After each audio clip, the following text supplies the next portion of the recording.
Bonjour à tous et bienvenue dans ce 41e épisode de Starling, le meilleur podcast Yoshi du game en français, le seul à vous faire découvrir Stardom et Seedling avec passion comme toujours. Je suis évidemment en compagnie de Miano. Miano, comment vas-tu ? Qui manquera de légende, mais qui ne manquera pas de tag league, donc ça va plutôt bien. Bonjour à tous. Effectivement, on va pas mal parler de la Tag League. On a un programme assez chargé cette semaine. Pour présenter tout ça dans cet épisode, on va commencer dans un premier temps en revenant sur la Tag League sur les jours 5, 6 et 7. C'était ceux du week-end dernier, là au moment où on parle. Donc voilà, il y a eu quelques petits matchs de Tag League, donc on va revenir dessus. Juste après, on va continuer du côté de Stardom pour faire la preview du New Blood qui va arriver, le premier New Blood West dont on avait rapidement parlé, le nouveau concept de New Blood, le fameux. Du coup, on va aborder juste la carte et ensuite on fera la review pour les abonnés au Patreon comme toujours. Et ensuite, on fera également la preview du prochain pay-per-view qui va avoir lieu à Gold Rush. Et vu qu'on a eu 2-3 news en plus, comme ça on pourra en parler un petit peu. Euh, ensuite, on passera direct à l'actu de Joshi. C'est ça, Miano, on parlera de Seedling la semaine prochaine, puisque pour l'instant, il n'y a pas la carte. Ouais. Non, il Ok. n'y a qu'un seul match qui est annoncé, donc c'est pas nécessaire de le faire tout de suite. Et comme tu l'as dit, entre les trois shows de Tag League, les previews de show et l'actu Joshi qui est quand même un peu assez bouillante en ce moment avec Sari qui est resign et tout, donc Mariamé aussi qui a signé, il faudra en parler un petit coup à AEW, donc on va garder Seedling pour plus tard du coup. Ouais, voilà. Du coup, t'as dit ce qu'on a la review pour la partie actu de Joshi. Et ensuite, évidemment, la recommandation de match. Et on terminera avec la partie FAQ, comme toujours. Donc voilà, un joli petit programme qui s'annonce pour cet épisode 41. On arrive bientôt à l'épisode 50 en plus. Et on arrive bientôt également au 1 an de Starling. Donc voilà, on commence à réfléchir un petit peu, à mettre en place certaines choses sur lesquelles on reviendra pour ça. Enfin, en tout cas, on espère que ça fonctionnera, etc. On y reviendra. Pour l'instant, c'est juste en discussion.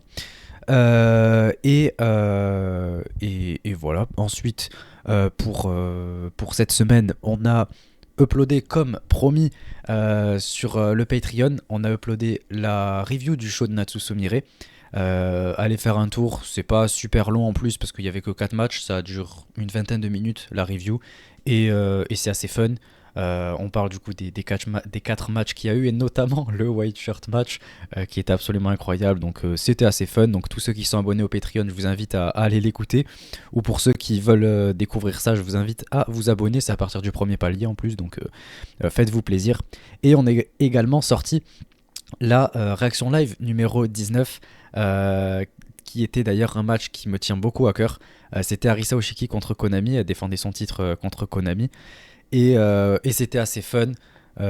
Évidemment, voilà, il y a Arisa, donc moi ça m'a fait plaisir et j'ai pu commenter ça avec passion. Donc voilà, ça m'a fait plaisir. Et la prochaine qui va arriver de toute façon là dans la semaine, j'espère soit demain, soit vendredi, soit samedi. Parce qu'au moment où on parle, ouais, c'est vrai, il est 22h et on est jeudi soir. Donc on va voir. On va voir. Je pense que ce sera plutôt samedi puisque l'épisode va sortir vendredi. Donc voilà. Ouais, c'est à peu près tout. On remercie du coup, évidemment, comme toujours, tous les abonnés au Patreon. Comme toujours, vous continuez de nous soutenir et ça nous fait extrêmement plaisir. Et c'est pour ça qu'on continue d'essayer de vous apporter autant et de toujours préparer de nouvelles choses et de continuer à être actif et d'être là chaque semaine. C'est pour les gens comme vous. Donc, merci beaucoup à vous tous. Donc, évidemment, on vous cite comme dans chaque épisode. Donc dans l'ordre, Pip, Corwin, Amré, Roi Lord, Guillaume, Yanis Papis, Julien, Miburo, Florian, Trikitov, Xavier et Ovi.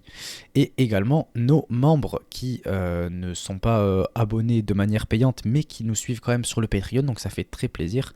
Donc on remercie Sekai-san, Queen Maze pardon, et Elmoloch. Donc merci à vous trois également d'avoir rejoint malgré tout le Patreon. Donc ça nous fait très plaisir. Et j'espère que l'épisode exclusif, un bonus dessus gratuit qui est disponible vous a plu, si jamais vous l'avez écouté. et on espère pouvoir en sortir plus. Donc voilà, on y reviendra peut-être un de ces quatre. Mais en tout cas, vous inquiétez pas, les fameux awards de Star League arriveront bientôt, dans tous les cas, comme on avait fait l'année dernière. Mais pour l'instant, on va finir l'année et on y reviendra. Essaye Euh, déjà de finir ton introduction. Ouais, non, non, mais franchement, en vrai, j'avais des choses à dire. Ça fait quoi? Ça fait, ouais, non, ça fait qu'une semaine. Mais j'avais des choses à dire et puis même, je suis de bonne humeur. Il y a des Ouais, je vois choses, ça. il y a des choses à aborder. Voilà. Moi, je dis allons-y, quoi. Donc, Eh ben, oh, allons-y. bah, écoutez, c'est parti pour la partie Stardom.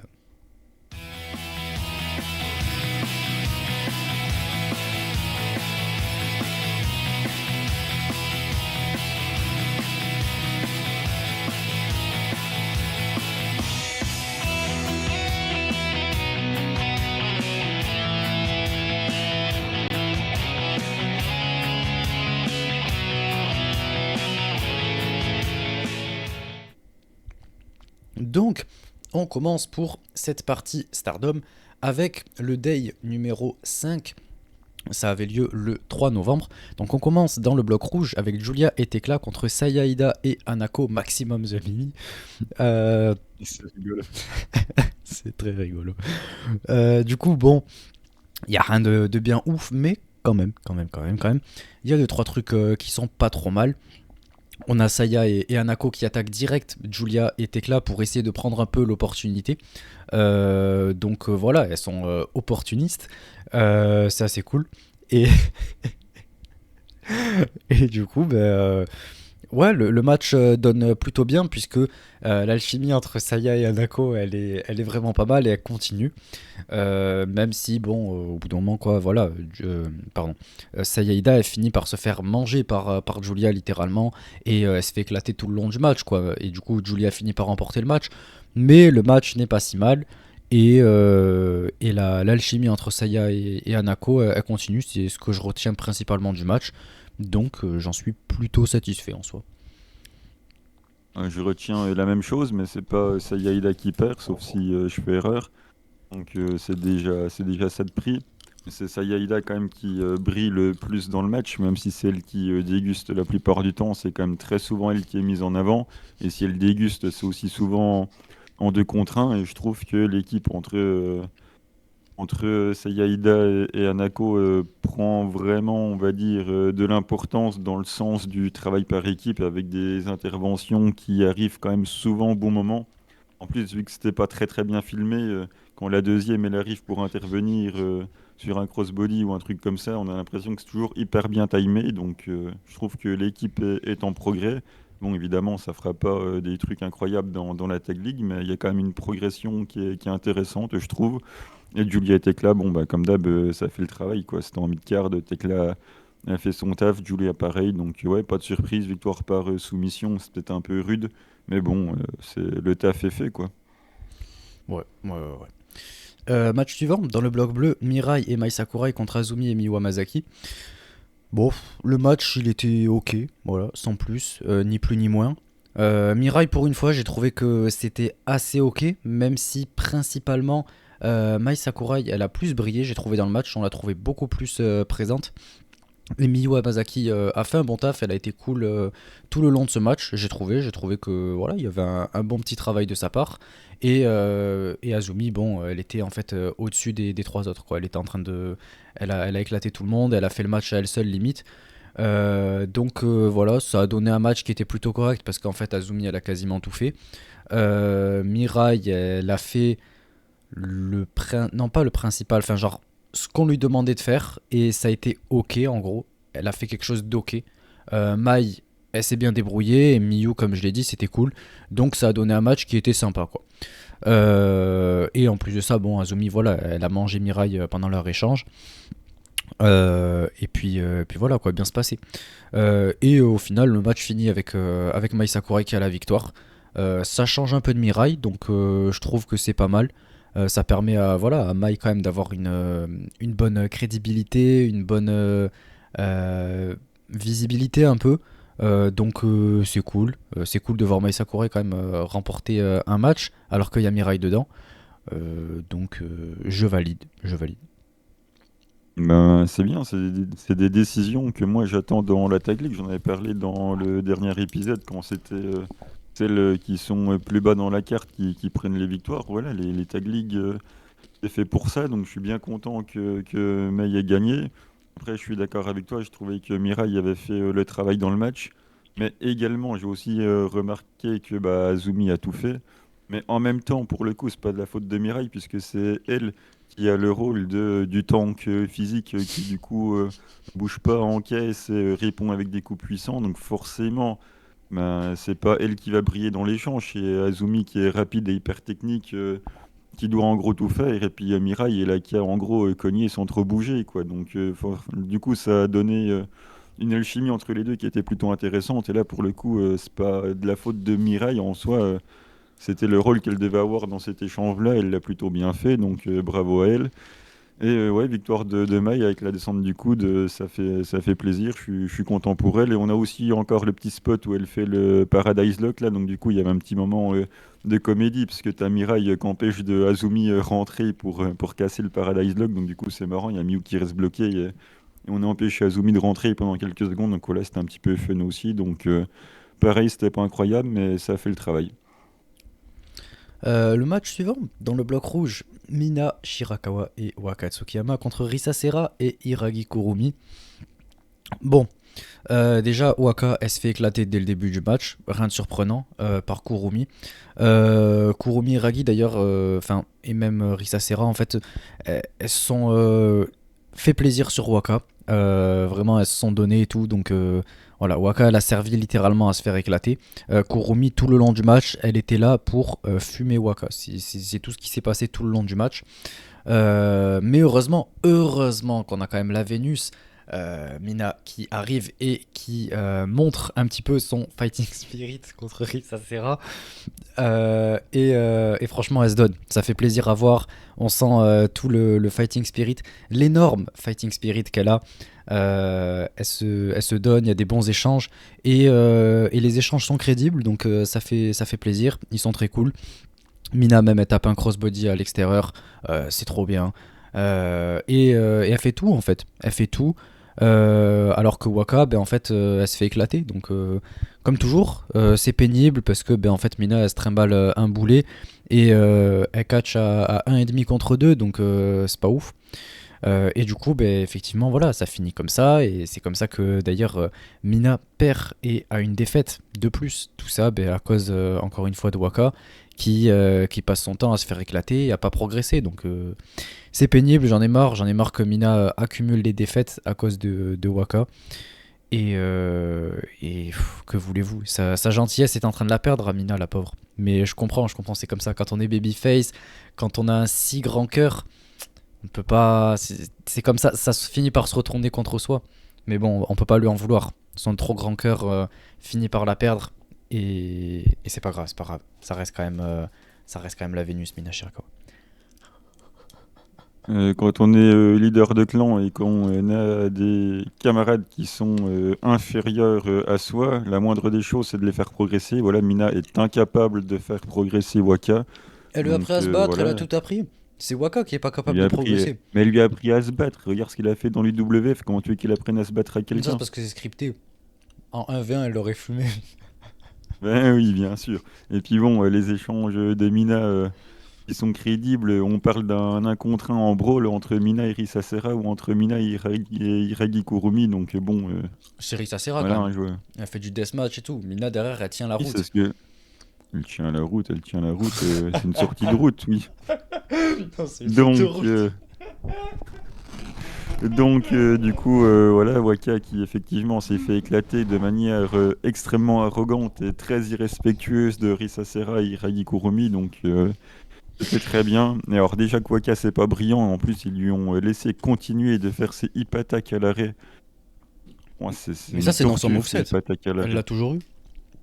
Ouais, même avant. Ouais, Même ouais. avant Club Vénus, elle faisait ça. Il me semble. Enfin, en tout cas, ça fait des mois et des mois qu'elle l'a, ça. Ouais, bah, je m'en rends compte seulement maintenant que c'est insupportable. Et ouais, voilà, c'est. Et puis à un moment donné, enfin, il faut arrêter cette prise où elle croise, elle est dans le dos de l'adversaire, elle lui croise les bras et à partir du moment où elle lui croise les bras, elle la lève pour la faire tomber. Explique-moi comment Waka peut porter Iragi Kurumi en se mettant derrière elle, en lui croisant les bras et en la levant uniquement par les bras. C'est juste pas C'est possible. avec la force du C'est tout. fighting spirit. Ben, normalement, contre l'attraction terrestre, tu peux fighting spirit ou pas. Enfin, je suis désolé, Non, ça c'est pas défie les crédible, lois de la quoi. physique. Et tout ce que je vois en tout cas, c'est que ça me sort du match. Et que du coup, malgré tout, malgré quelques codes de la close line de Hiragi, elle se prend le frog splash derrière et c'est bâché. Bon, j'aurais préféré que ça soit Mina qui prenne le tombé, Non, ça non, lui non, non, aurait non, remis non. un petit peu les idées en place. Mais bon, voilà, c'était. Le seul truc intéressant, c'est Waka qui se fait démolir de manière arrogante et irrespectueuse. Et puis voilà, Non, ça c'est c'est pas c'est cool à ça. peu près tout, quoi. Ça décrédibilise Bah, c'est Mina. pour ça, c'est pour ça qu'on aime les babyface, c'est quand ils se font démolir par les heels arrogants. Ouais, mais quand derrière il y a un bon selling, qu'il y a des bonnes expressions faciales, pas quand ça décrédibilise Mina. Si ça décrédibilise Mina, ça marche plus. Mais là, qui entraîne. En plus, il n'y a plus que Waka dans le Club Vénus, alors elle aura tout le temps pour la faire progresser. Mais elle est en train, c'est Waka qui veut pas progresser. Désolé, mais Ah, en si. fait, elle a Elle atteint son avait, max, quoi. elle avait qu'à rester avec la légende. Bah, ça aurait pas changé. Là, son max, il est atteint. Elle lui a fait atteindre le pic max. Et là, maintenant, c'est impossible. Genre, elle pourra pas passer cette barre-là. C'est comme avec la danse. Elle en est incapable de danser. Pourtant, Mina, elle lui a appris, elle lui a montré, remontré, remontré. Mais à un moment, tu sais, t'as beau montrer, montrer, montrer, remontrer. Il y a des gens, ils arrivent pas, ils arrivent pas. Et puis voilà, c'est tout. On n'a pas tous le même talent, écoute, hein.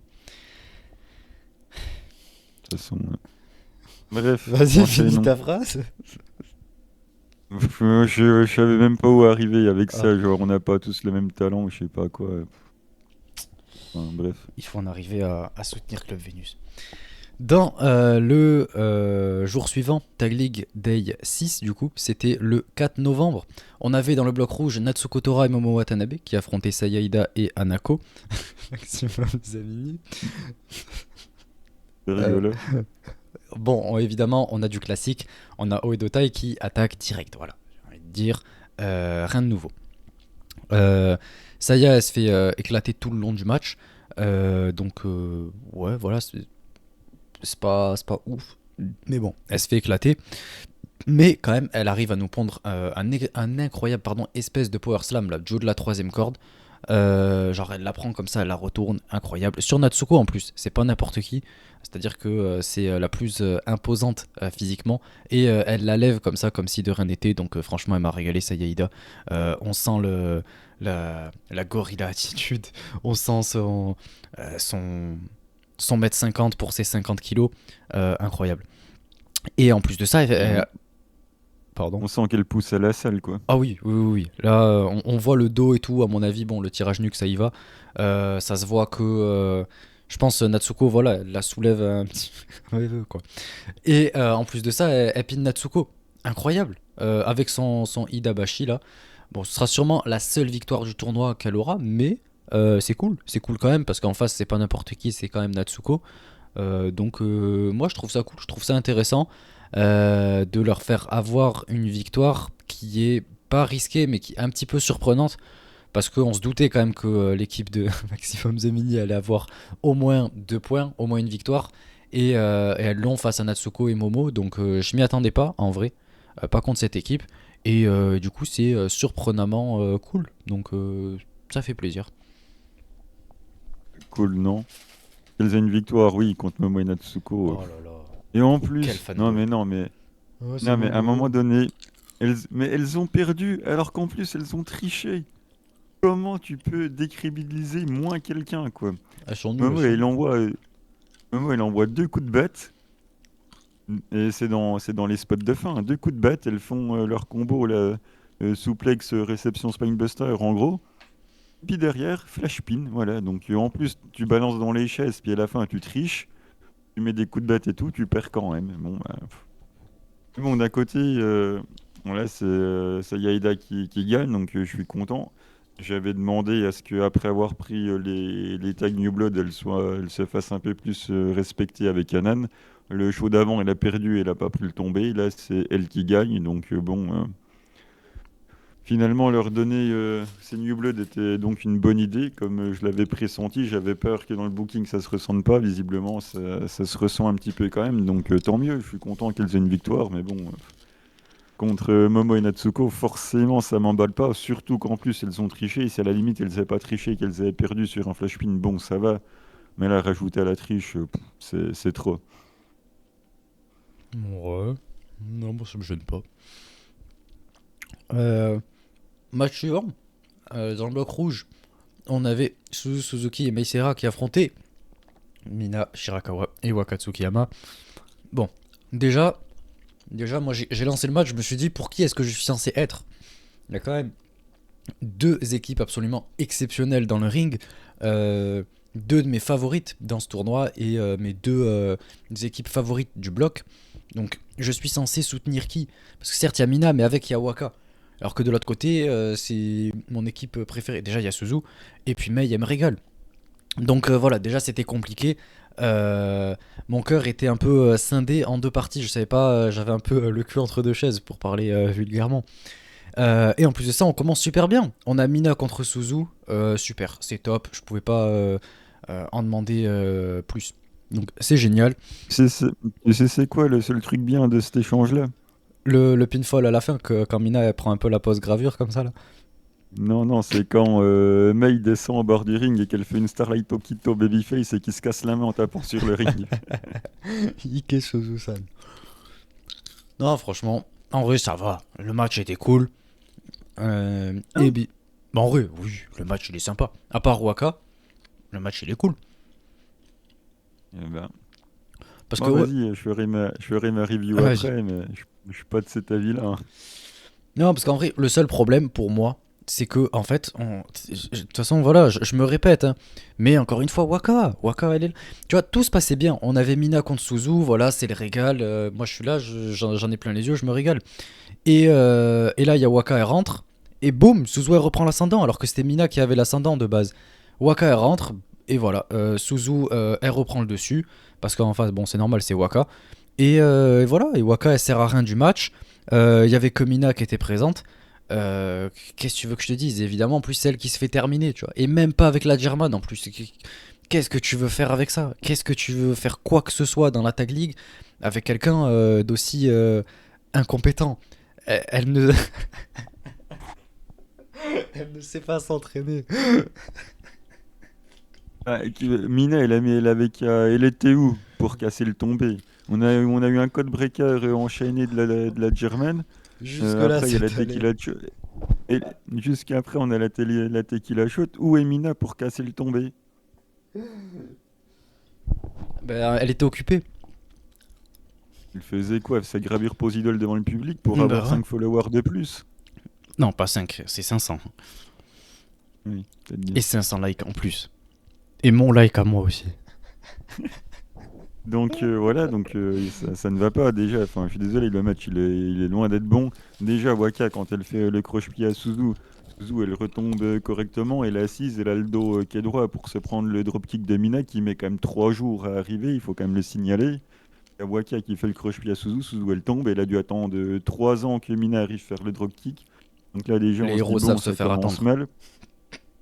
Ensuite, il se passe rien. Il n'y a pas un seul move de catch dans le match. C'est que des coups de poing, des coups de pied et des drop kicks et encore un drop kick. Il ne se passe rien. À tel point, il se passe tellement rien que tu sais quoi, les deux seules prises de catch qui sont faites avant la petite séquence de fin, c'est Waka qui les fait.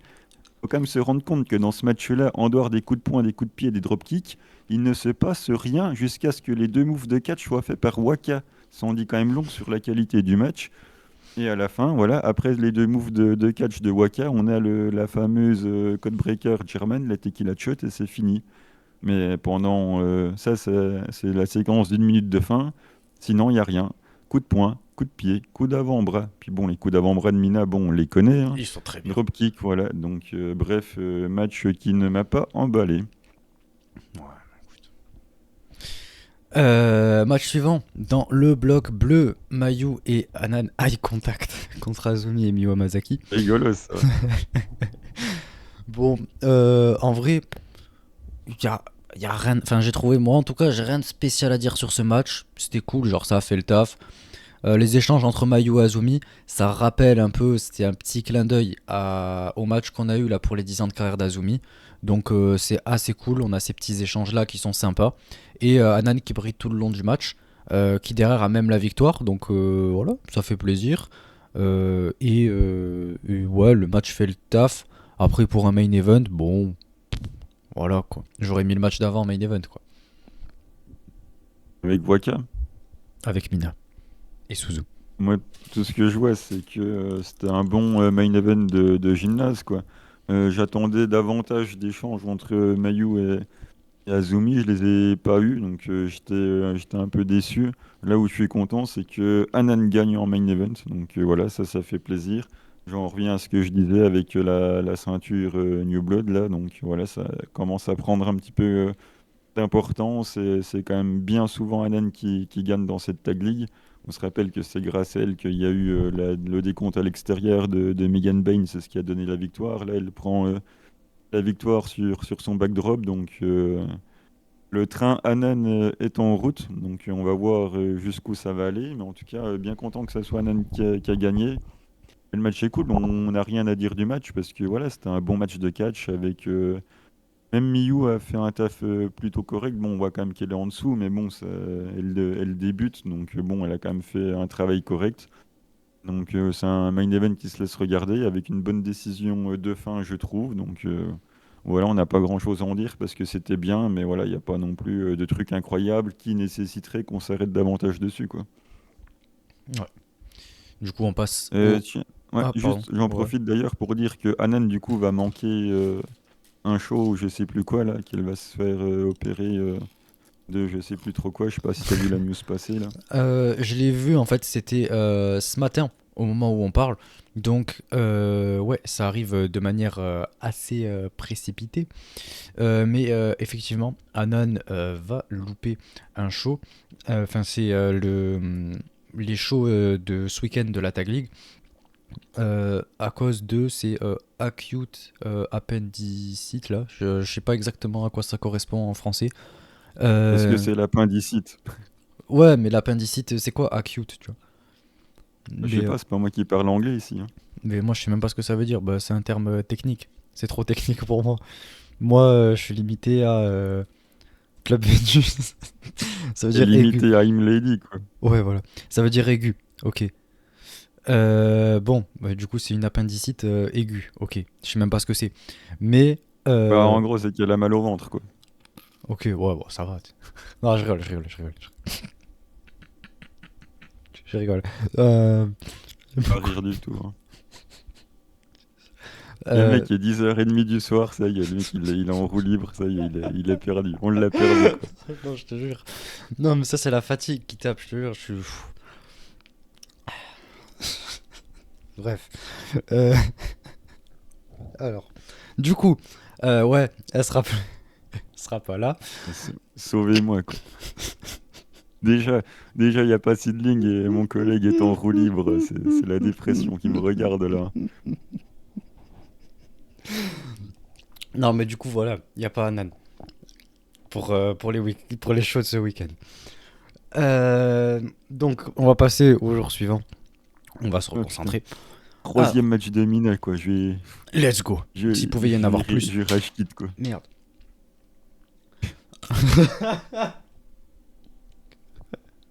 Bref, dans le bloc rouge, enfin, c'était le day 7, le 5 novembre. Dans le bloc rouge, on avait Julia et Tekla contre Mina Shirakawa et Wakatsuki Yama. Voilà, voilà, voilà. C'est génial.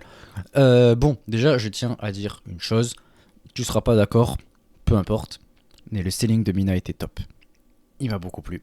J'ai trouvé très bien. Il était nickel. Waka, bon, classique, elle sert de paillasson. Et j'ai bien aimé la séquence de fin. Voilà, c'est surtout ce que je retiens. Avec Tekla qui fait son espèce de superplex là. Et qui reste en mode araignée comme ça, c'est génial. Et derrière Julia qui enchaîne avec un dropkick, un espèce Falcon Arrow fait un Michinoku. Et ensuite Tekla qui passe un crossbody. Et voilà, et Tekla qui a la victoire derrière. Donc c'est cool. Bon, évidemment, c'est pas cool que Mina n'ait pas ses 2 points. Mais Pourquoi elle est pas allée casser le tombé? Elle faisait quoi encore? elle est occupée. Tu sais, c'est du travail à plein temps d'être la Vénus. Tu vois, ça demande beaucoup de pression sociale, mentale, physique. C'est dur. Donc elle peut pas être partout à la fois. Déjà, elle doit rendre le match intéressant à elle seule, donc c'est pas facile. Mais si en plus elle doit s'occuper de Waka et catcher à 1,5, enfin même à 1, c'est chaud. Tu vois, tu vois, on peut pas jouer avec le public, être la Vénus, carry le match et des Waka en même temps. Ça fait beaucoup, Elle, beaucoup de elle- choses, quoi. elle avait qu'à pas s'inscrire et ça aurait rendu service à tout le monde. Pas moi. Moi, je veux voir la Vénus catcher, quand même. Et La Vénus, elle va aller rejoindre Mariamé à AEW et on va être oh, wow, wow, tranquille. wow, wow, wow, wow, wow, wow, wow. Je veux plus jamais entendre ça. On va y revenir dans l'actu du aussi, mais pour l'instant, là n'est pas le débat. En vrai, voilà, le match, il n'était pas exceptionnel, mais en même temps, c'est parce qu'il y avait Waka, encore une fois. C'est correct, voilà. J'ai pas grand chose à dire de plus, hein.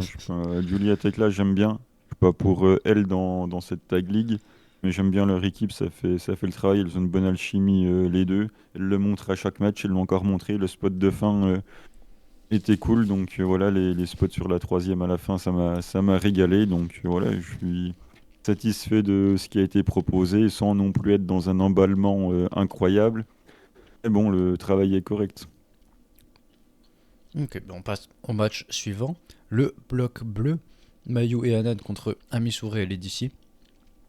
Bon, dans le match, en vrai, on a Amisure qui essaye, je dis bien essaye de montrer des émotions.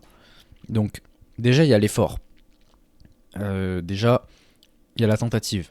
Donc, je respecte. Je respecte la tentative, mais en fait, elle a pas réussi. C'était vraiment pas top. Euh, on n'y croit pas. Les émotions sur son visage et tout, c'est surjoué. Euh, Depuis ouais. quand ça te dérange, ça? Non, non, mais là, ça a mis sourire. C'est pas ouf. Elle essaye, elle essaye. Je lui reconnais ça. C'est déjà pas mal. Mais voilà, elle y arrive pas. Il y a encore beaucoup de travail. Et, euh, et Anan derrière, elle rigole. Tu vois, c'est tout l'inverse. Anan, elle est incroyable. Vraiment, dans tout ce qui est émotion, voilà. Là, j'étais dedans. Là, j'avais envie de soutenir Anan et tout. Ses petits Ouais, dropkicks. elle sourit, quoi. Mais non, mais elle donne envie de la soutenir. Tu vois, elle regarde le public comme ça avec un grand sourire. Tu vois quelqu'un comme ça qui te sourit, qui est à fond dans son match. Tu sais, t'as envie de l'applaudir, lui dire ah, vas-y, Ike, Ike. Tu vois. Donc, moi, ça m'a régalé.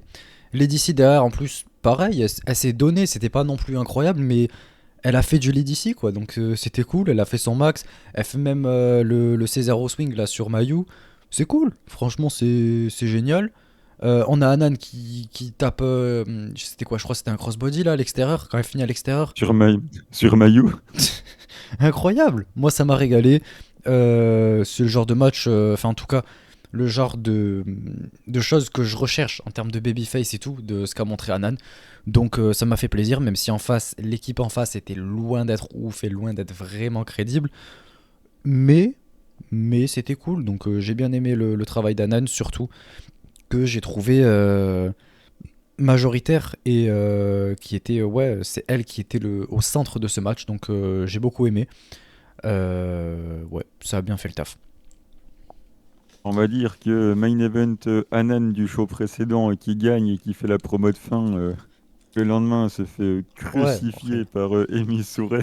ça c'est autre chose, Le ça. retour à la réalité est brutal. Le Blue Thunderbomb suivi du Like a Thunderbolt.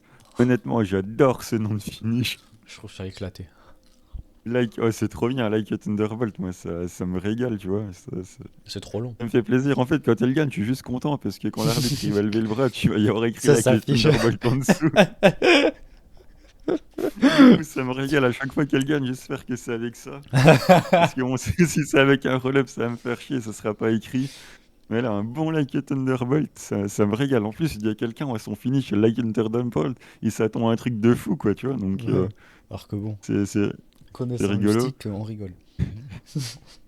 Et puis si, il y avait un petit moment marrant là, ouais, quand Hanan elle fait son crossbody, que c'est esquivé et que c'est Mayu qui se le ramasse à l'extérieur, voilà, c'est un peu rigolo. Donc ouais, le match est sympathique, bon, c'est pas un 4 hein. Mais bon, ça se laisse regarder, c'est agréable. Puis voilà, puis Missouri m'a pas dérangé plus que ça, au contraire, donc pourquoi pas. Eh bien, écoute, on passe au main event de cette dernière journée de Tag League qu'on va review dans cet épisode numéro 41. Dans le bloc rouge, Suzuki et Meisera, la meilleure équipe de ce tournoi contre Momo Watanabe et Natsuko Tora. Et pour une fois, ça commence pas à l'extérieur, enfin pas de suite en tout cas, ça y Bon, va c'est un au bout peu de 10 après. secondes. Ouais, ça y va un peu après. Genre, c'est pas dès le début, tu vois. Là, ça allait, ça passe un peu mieux. Tu vois, genre, tu sais, t'as un peu de suspense un peu avant, de quelques secondes. T'as même pas le temps d'aller chercher un truc à boire dans le frigo, qu'elles sont déjà à l'extérieur quand même, hein. C'est pour ça, moi je l'ai déjà à côté, mon truc à boire, à chaque fois. Moi j'y Euh, vais pendant l'entrée de Mina, comme ça au moins. alors que je devrais être en train de danser. Mais ouais, le match il est cool. On a des séquences qui sont bien dynamiques et intéressantes, c'est tout ce que j'aime. Suzuemei qui se donne et tout, ça saute partout, à droite, à gauche, en haut, en bas, c'est trop bien, c'est trop bien. Qu'est-ce que je kiffe Suzuemei ensemble, c'est vraiment c'est génial. Et ça fait super bien le taf. Il y a la séquence en plus assez cool là où il y a Mei qui du coup sans faire exprès, fait en gros il y a Natsuko qui décale, je sais plus si c'était Natsuko ou Momo, mais qui décale sa partenaire pour que ce soit Suzu à la place qui prenne le code breaker là de Mei Seira. Donc c'est cool, j'ai trouvé que c'était une bonne idée. Ça renforce le côté hit et le côté ouais pour se faire détester quoi par le public et tout. Donc c'est cool, ça fait un peu aussi une miscommunication, là je sais plus comment on dit en français. Euh, un manque de Un manque communication. de... Ouais, comme entre nous, tu vois. Non, en vrai nous on communique, c'est juste qu'on n'est pas d'accord.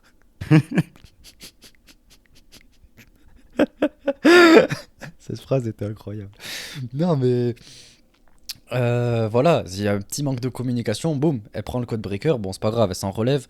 Mais du coup j'ai trouvé ça... Quoi? Non, rien, enfin bref, j'allais parler de nocelles du coup, mais voilà quoi. Non, non, il n'y a pas de nocelle, il n'y a pas de Triste. nocelle. Et après, il y a même le mist qui est là. Donc voilà, Natsuko qui crache le mist aux yeux de Suzu, la pauvre. Et du coup, ouais, voilà, par l'extérieur, etc. Mais je trouve que l'idée du mist, pour une fois, là, elle est bien, pas amenée, mais plutôt arrivée, je dirais. Donc je trouve que c'était ouais, un bon moment et que c'est assez surprenant, je m'y attendais pas du tout. Ça arrive un peu de nulle part, donc ça surprend et ça fait plaisir. Et ça permet à Momo d'arracher la victoire d'ailleurs. Donc voilà, Miyano sera content. Et Ouais. Momo et Natsuko qui vont avoir une victoire, quoi. Contre en plus la meilleure équipe du tournoi. Donc elle devrait. D'ailleurs, Momo n'a pas manqué de rappeler le push qu'elles ont d'ailleurs dans la promo en disant qu'elles ont Ouais. battu la gagnante du 5 Star et la gagnante du championnat High Speed là, donc Et elle a même elle rajouté un dit truc après. elle compte gagner la Tag League. Et il y a un autre truc aussi. Mais quoi, elle dit qu'on est tous des gros cons. Non, ça c'est Mai Sakurai. Non, elle dit qu'en gros, là, dans leur blog, quoi, il y a les. Je cite, les putains d'amateurs de prominence et Mina avec sa partenaire qui continuera de l'amener dans les tréfonds pour le reste de sa vie, tu vois. Donc merci Momo. Bah tu vois, bah, elle Merci a Momo. raison. Ouais, mais je suis d'accord. Bah tu Waka, devrais être Casto? plus souvent d'accord avec Momo. Non, non, de toute façon, je serais d'accord avec Mina. Momo, encore une fois, a fait une promo extrêmement lucide en disant qu'elle peut allonger la gagnante du 5 Star, la gagnante High Speed, Bon, ça va, c'est un hashtag au fin n'importe fond d'un qui. gymnase, quoi. Alors que bon, Oui, quand bon, il s'agit de enfin, gagner des matchs importants dans un tournoi, bon, ouais, elle est pas trop là, quoi, Momo. Elle est plutôt en train de s'empiffrer dans la boîte alors de qu'elle Rock. doit être sur un 3-0 contre Mayu dans les 5 Stars, quoi. Ouais, bon. Vu le peu de monde qui s'en rappelle, je pense pas que ce soit si important que ça, quoi. Surtout dans des matchs de tournoi qu'elle gagne pas à la fin, quoi. Elle a quand même fait une finale contre Syuri. Ouais. Son plus gros palmarès depuis 5 ans. Pas rire du tout. Pas rire du Mais tout. pourtant Ne fait réel. pas rire. Bah, il a donné la ceinture par équipe à Starlight Okito. Non, c'est plutôt l'inverse. C'est Starlight Kid qui lui a offert la ceinture. Parce que c'est Starlight Kid aussi qui l'a ramené chez Oedo Tai, quoi.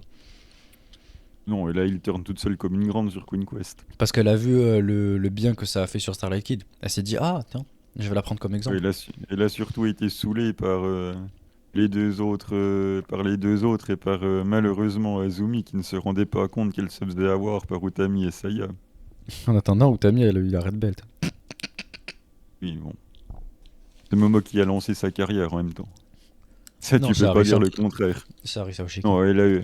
Non, mais les titres tag de Utami, c'est avec Momo au début quand Ah même. ouais. Mais en solo, Oui. c'est avec le match contre Arisa. Enfin bon, de toute façon, On va pas tout refaire le monde l'histoire. l'a lancé. Mm. Bah écoute, On peut pas refaire le monde. malheureusement. Sinon, Mina serait championne depuis bien longtemps. Bon, du coup, on va terminer. À la PPP Tokyo si tu veux, ouais. Non, non, non, non, non, ça ira. Bon, du coup, on va faire juste, pour clôturer cette Tag League, on va faire juste un petit update des points. Donc, dans l'ordre, dans le bloc rouge, on a Julia et Tekla qui sont à 4 points. Shiori et Saki Kashima à 4 également. Mina et Waka à 2. Suzuki et Meisera à 7. Elles sont tout devant dans ce bloc, c'est les premières du bloc. Maximum Zamini qui est à 2. Natsuko et Momo Watanabe qui suivent de près. Suzu et Meisera qui sont à 6 points. Et Oui. Prominence qui est à 5 points. Donc voilà, les trois grosses équipes, c'est Crazy Star, donc Suzuki et Meisera, suivi par Natsuko et Momo, et ensuite Prominence. Donc voilà, les trois plus grosses équipes, celles qui sont en tête pour l'instant. Et de l'autre côté, dans le bloc bleu, on a Tam et Yuna Mizumori qui sont à 0 parce que ouais, voilà, elles sont Forcé. éliminées. Mayu et Anan qui sont à 8. Donc ouais, c'est le plus haut nombre de points d'ailleurs de tout le tournoi, les deux blocs réunis. Ensuite, on a Mirai et Mai Sakurai qui sont à 6. On a FWC qui est qu'à 2 malheureusement. Azumi et Miwa Masaki à 4. Maika et Megan Bain à 4. Et Amisure et Lady à 2. Donc là, dans le bloc bleu, celles qui sont tout devant, c'est Mayu et Anan et Mirai et Mai Sakurai. Donc voilà. Voilà pour les équipes qui sont en tête. On va continuer cette partie Stardom.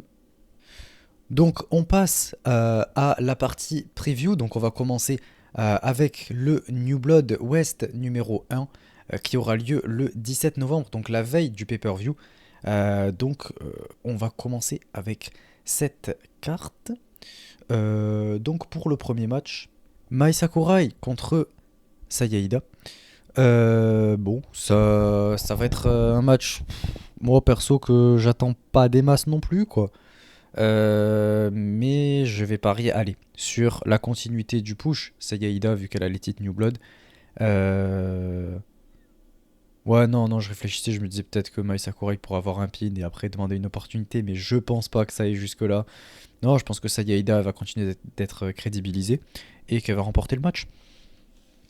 Ouais, moi aussi, surtout que si Mai Sakurai elle gagne, elle pourrait demander une opportunité alors qu'elle a déjà les artistes. Elle va Ouais. pas demander les opportunités avec Julia. Je vois pas non plus pourquoi elle demanderait à Tekla alors que, ouais, comme je l'ai dit, elles ont les artistes. Donc je vois bien Mai gagner aussi. Match suivant, Anan contre Meisera. Euh, c'est compliqué.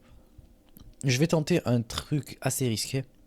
Euh, je vais dire Anan qui remporte et qui du coup pourrait avoir une opportunité pour le titre High Speed de Meisera. Ce serait cool, j'aimerais voir ça. Et pourquoi pas, donc je vais tenter le risque. Ouais, faire ça, c'est un peu cracher sur la défense contre Momoka Anazono. Oui, Donc mais ça c'est classique, on est je- chez Stardom. oui, après, c'est vrai que j'ai toujours du mal à. Enfin, je sais très bien qu'il book mal, mais bon, quand je donne mes pronostics, je pense quand même que ça sera bien fait. Donc c'est pour ça que ça ne va pas. Mais non, je vois Mike gagner bah, pour cette raison-là, quoi. Même si le booking laisse à désirer bien souvent, quand même respecter la défense de Momoka, donc victoire de Mei. Ok. Voilà, le challenge de Momoka, pas la défense, vu que c'est pas le cas le titre.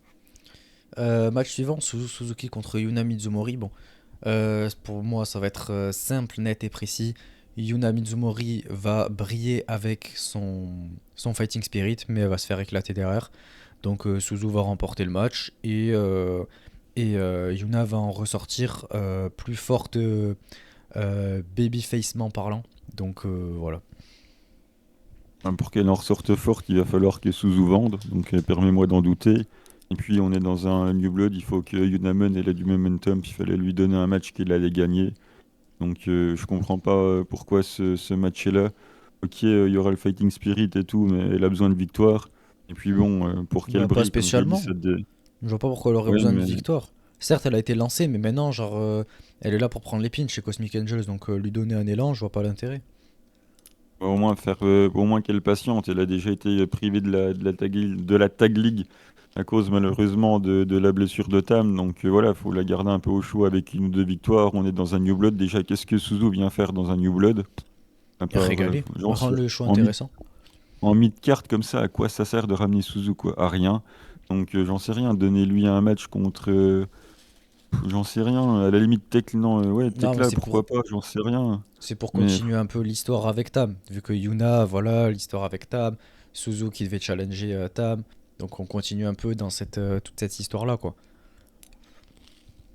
à la limite, si tu veux, oui, mais je vois pas ce que ça vient foutre dans un New Blood. Mais Yuna, elle veut un peu défendre Tam, quoi. Tam qui est blessé. Et Yuna, elle est là pour prendre la défense de sa leader et montrer que de manière kayfabe qu'elle peut gagner et que elle a le courage pour, etc. quoi. Ouais, non, mais ça, je te l'accorde volontiers, mais c'est juste que dans un New Blood, pas convaincu que ça Bon, soit l'endroit. moi je suis content de voir Suzu dans un New Blood. Je suis content de voir Suzu tout court, donc ça me va. C'est vrai qu'on en a pas assez. C'est vrai. Match suivant, Amisure contre Zones. Ouais, je crois que c'est comme ça que ça se prononce. Bref, je vais l'appeler Zones. Euh, Pourquoi pas. Bon, j'imagine qu'Amisure va gagner. Mais j'ai hâte de voir ce que va donner Zones. Enfin, j'ai vu que en ce moment, elle fait beaucoup parler d'elle avec Chichi, d'ailleurs, dont sur laquelle on reviendra après. Mais j'ai hâte de voir ce qu'elle va proposer. Elle a une grosse opportunité là. Mais même si elle va la perdre, j'espère qu'elle va quand même montrer de belles choses. Idem, j'ai rien de plus à ajouter. Je suis content de voir les filles d'évolution là-dedans. Pour moi, c'est un peu aussi comme ça qu'on nous l'a vendu, hein, c'est New Blood. Donc voilà, c'est le cœur du concept à mon sens. Et je suis content de voir des affiches comme ça. Et je pense aussi qu'elle va perdre. Mais en tout cas, le match, j'irai pas non plus jusqu'à dire que ça me hype énormément, mais je vais le regarder ouais, gentiment, quoi. Voir ce qui se passe. Match suivant, Momoka Anazono contre les DC. Bon, je pense que Momoka va remporter, ça fait pas de doute. Elle a une opportunité pour le titre High Speed le lendemain, donc il faut qu'elle ait ce momentum. Donc ça me semble logique qu'elle va remporter le match, quoi. Idem, il faut absolument qu'elle gagne. Et dommage pour les DC qui va jobber, quoi. Ensuite, on a Miyu Hamadaki contre Chichi. C'est trop bien. Il y a Chichi dans un New Blood. Vas-y Chichi. Donc Chichi va remporter et Chichi future championne future championne future. Chichi, let's go. Moi je dis allons-y quoi. Calmons-nous, hein. La seule victoire de Chichi, c'est dans le Y short match, là. Donc, Miyu, elle Justement, est quand c'est même. l'élan. Là, elle est lancée là. Là, on peut pas faire mieux. Non, il faut faire gagner Miyu quand même. Il faut lui donner du momentum. Chichi dans Club Venus. Oh là là. Bon. Match suivant. Rina qui défend son titre futur contre Anako. Bon. Ouais, j'espère qu'Anako va perdre, vraiment. Parce que je commence à avoir peur. Parce qu'il faut que le règne de Rina continue. Parce qu'il est très bien. Parce que Rina, elle est parfaite pour ce titre. Et Rina, elle régale. Et elle rend les New Blood intéressants. Donc, gardez le titre sur Rina. Et ça va être mon prono. Donc, Rina, je compte sur toi. Il y a espérer et croire. J'espère. Est-ce que j'y crois? Ah, pas tellement, à vrai dire. Donc, franchement, c'est équilibré. Je sais pas.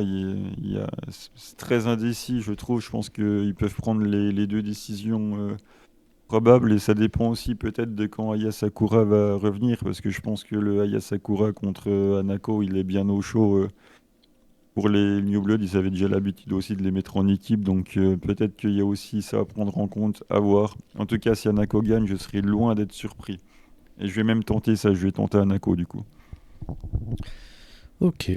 Bon, ben du coup, on va passer à la review du show du match juste après.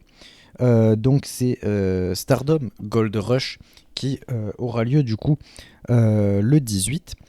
Donc c'est un pay-per-view où il y a eu quand même quelques petits changements de cartes, donc je vais y revenir immédiatement. Déjà, non, je vais commencer par le tout premier match, le match de pré-show dans lequel on va avoir une espèce de, ouais, une bataille royale tout simplement. Seiya Ida, Miwa Masaki, Lady C, Yuna Mizumori, Maika Mina, Hanako, Megan Bain et Billy Candice.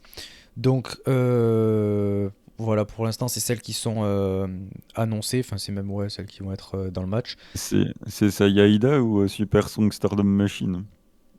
C'est annoncé comme Seiya Ida. Donc Donc on la prenne pas du coup. non mais du coup, qui est-ce qui va gagner ça sent le Megan Bain fort, hein, franchement, je vais pas te mentir, hein. Bah, disons que c'est la facilité quoi. Après, si c'est une battle royale et que vu qu'elle est grande et costaud, tout le monde se met dessus, spécial VVE, elle serait éliminée en première. Mais sinon, oui, ça sent Megan Bain. Ouais. Du coup, on passe au show principal.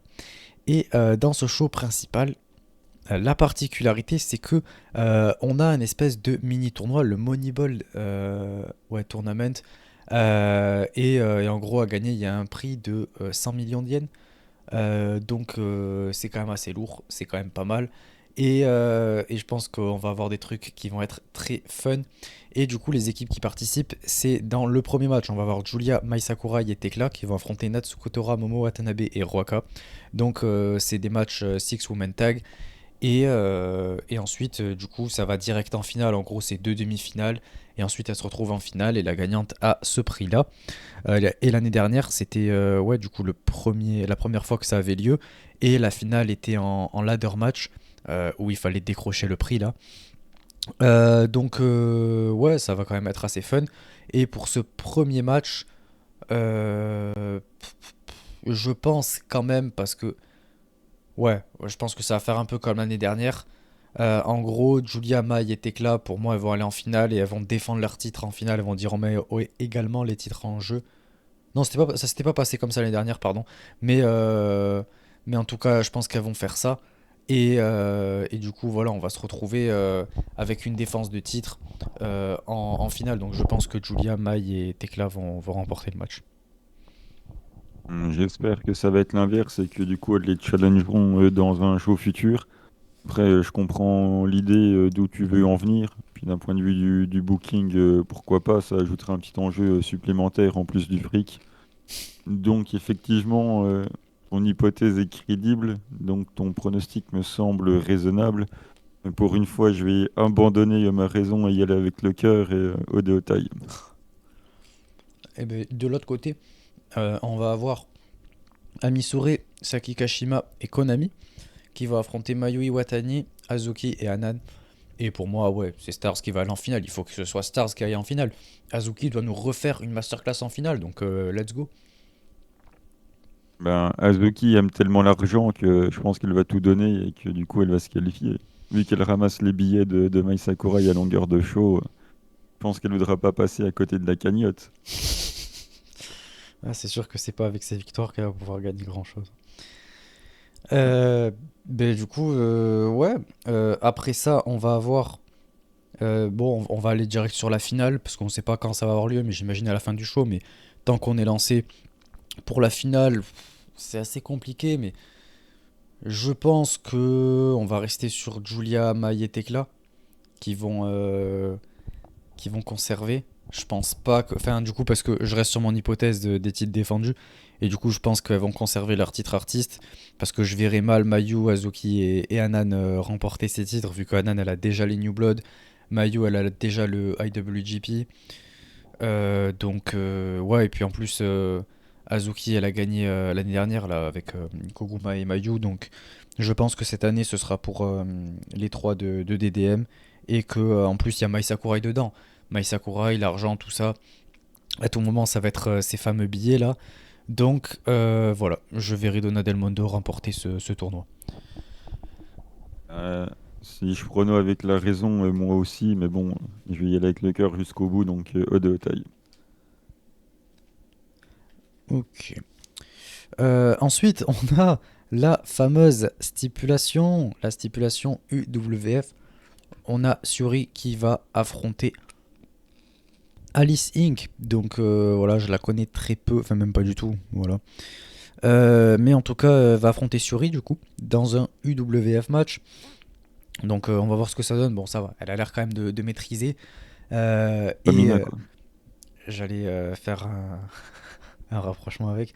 Et j'allais dire, et même si elle va pas nous donner un match aussi exceptionnel que celui contre Mina, je pense qu'elle peut faire le taf, quoi. Donc voilà. Pour ma part, je pense que quand même Shuri, malgré tout, va l'éclater. Et potentiellement, ça peut amener vers une Alice Inc. qui revienne régulièrement chez Stardom, j'en ai bien peur. Enfin, peur dans le sens. Disons que ça m'intéresse pas spécialement de la voir là-bas. Et je sens qu'on va avoir un truc un peu à la Megan Bayne, donc j'ai pas envie d'avoir ce booking là, j'ai pas envie de me retrouver avec une Gaijin bookée de cette manière là. On en a assez avec Megan, donc j'espère ne pas la revoir souvent, parce que déjà qu'en plus on a du mal à booker toutes celles qui sont présentes. C'est pas pour ramener une random Gaijin qui potentiellement en plus va prendre la place de beaucoup de personnes avec le spot qu'il pourrait lui donner, donc voilà, j'espère juste que Suri va la coucher et que merci, au revoir et qu'elle reviendra plus quoi. Enfin, c'est un peu méchant, mais vous comprenez l'idée. Moi, je suis loin d'être un passionné par les matchs UWF, donc je vais attendre que Suri mette un buzzsaw kick, et puis voilà, quoi. Ensuite, on a le fameux match qui devait être un match pour la Red Belt. On devait avoir Suzuki contre Tam Nakano pour le titre World. Mais évidemment, comme vous le savez, Tam est toujours blessé et ils ont annoncé au début de la semaine que Tam ne serait pas remise pour le pay-per-view Gold Rush. Donc à la place, on a Suzuki qui va affronter dans un match triple menace Azumi et Starlight Kid. Starlight Kid qui revient. Donc, je pense pour ma part que c'était le match de Suzu. Donc, évidemment, je pense que c'est elle qui va remporter. Mais vu que c'est le retour de Starlight Kid, je pense qu'ils vont garder Starlight Kid assez forte, puisque c'est quand même son retour, elle va pas manger un pin. Donc, je pense qu'Azumi va manger le pin et que c'est Suzu qui va ressortir gagnante de ce match. Ce qui est quand même en soi assez logique. C'est juste que c'est un peu dommage que ce soit contre Azumi. Mais ouais, je pense que Suzu va remporter, que Starlight Kid va être protégée, parce que c'est son retour, elle va régaler. Je m'attends quand même à quelque chose de vraiment bien, j'espère qu'elle aura une nouvelle tenue, un truc stylé et tout. Donc j'ai hâte de revoir Starlight Okito et Suzu malgré tout qui va remporter. Bah, ça me gaffe déjà parce que Azumi et SLK, à chaque fois qu'elles sont très hautes dans la carte, elles perdent. Donc voilà. Bon, là, après, c'est un booking de circonstances, mais bon, ça tombe sur elles. On va me dire, c'est bien, elles vont être en main event, elles vont avoir un peu de lumière et tout, les gens vont regarder le match. Oui, oui, ils ont aussi regardé le match de Azumi contre Mercedes Moné, et puis ils n'ont pas spécialement suivi derrière. Donc c'est toujours la même chose, et puis Suzu va gagner, ce qui pour le coup est totalement normal. Jamais eu, il me semble, de défense en match à 3. Je pense que ça a toujours été des single match. Je m'avance peut-être, mais en tout cas, s'il y en a eu un, ça m'a pas marqué. Pour Donc oui, donc une hein, défense de titre, ouais, ça euh, n'existe pas, ça. ça De dépend. mémoire comme ça, Ah, pour le World ou le Wonder. ouais, Ah ok, de mémoire, non il me semble pas. ouais, de mémoire non plus. Bon, si jamais on a oublié, vous nous le direz. Mais ouais, du coup, je vois comme toi. Tu me diras, ça m'étonnerait quand même pas que SLK perde. Moi, tu sais, il suffit que ça aille un petit peu vite dans le final. Il y en a une qui prend un flash win ou une connerie comme ça. Voilà, on verra bien. Mais oui, je pense que Suzu va gagner. Et pour le coup, c'est normal, quoi. C'est juste que bah, je suis blasé que ça soit encore Azumi ou SLK qui doivent se coller au jobage, quoi. Ouais, mais il faut quand même remplacer par un match qui soit à la hauteur, quoi. Elle peut pas être face à Nako, tu vois. Donc il faut quand même mettre un match qui soit D'ailleurs, important, quoi. Maïka, elle est où dans la carte? Elle est Bah, dans il, le il- dans la bataille royale. Attends. Ouais. il le garde au chaud, du coup, le Maïka Suzu, mais c'était l'occasion. Ouais, bah, ils vont quand même le faire pour un titre, quoi. Puis là, ils allaient pas le refaire alors que c'était la finale du 5 star. Ouais. Donc, Sinon, on aurait pu trouver quelqu'un d'autre quand même en cherchant, en fouillant un petit peu. bah, franchement, c'était compliqué, hein, surtout avec le nombre de blessés. Là, il y avait Tu pas pouvais trop mettre le moyen. hamster Zuki dedans, Bah non, elle est dans au lieu de le la... tournoi. Oui, bah, enfin, c'est un match de tournoi de Moneyball, quoi. T'aurais pu en prendre dedans. Donc Azuki, elle aurait 3 matchs s'il y avait en finale. Non, mais je dis, Azuki, elle n'y va pas. Mais tu mets Et qui puis d'autre à la place? C'est Saïda qui fait le Moneyball à la place du hamster Zuki. Mais il y a personne qui va y croire déjà, et puis en plus, elle est dans la bataille royale, quoi. C'est Mais elle y Ida, serait bon. pas dans la bataille royale, du coup. Enfin, je sais pas, quelqu'un Mais d'autre qui job, quoi. Pas toujours il Azumi. y aurait personne d'autre dans la bataille royale, elle serait 4 sinon. Enfin, j'exagère, mais. Eh ben, ils auraient fait un Farway, et puis voilà. Du coup, ensuite, on a la première défense de titre de ce show. Pour le titre High Speed, on a Meisera du coup, qui va défendre contre Momoka Natsuno, comme on a parlé tout à l'heure. Bon, classique, simple et logique. Meisera qui va conserver. Son règne, il faut qu'il dure extrêmement longtemps, plus long que celui de Sayaka Mitani. Moi, je dis allons-y. Et je suis pas très hypé par le match, mais je suis hypé par le fait que Meisera conserve. Donc voilà pour mon prono. J'espère que ça sera fait en 8 minutes, parce que sinon, ça va être long. Puis voilà. Victoire de Mei Serai, ça me semble totalement logique. Une annonce qui sort encore de nulle part. Rien n'est booké, comme d'habitude. Elle annonce et Momoka Nazono, elles se sont jamais croisées, si ce n'est dans une Battle Royale il y a je ne sais plus combien de temps. Donc bah, allons-y, on fait un match de 8 minutes et puis voilà. Pour le titre Wonder, le main event, ça va piquer. Je veux pas voir ça.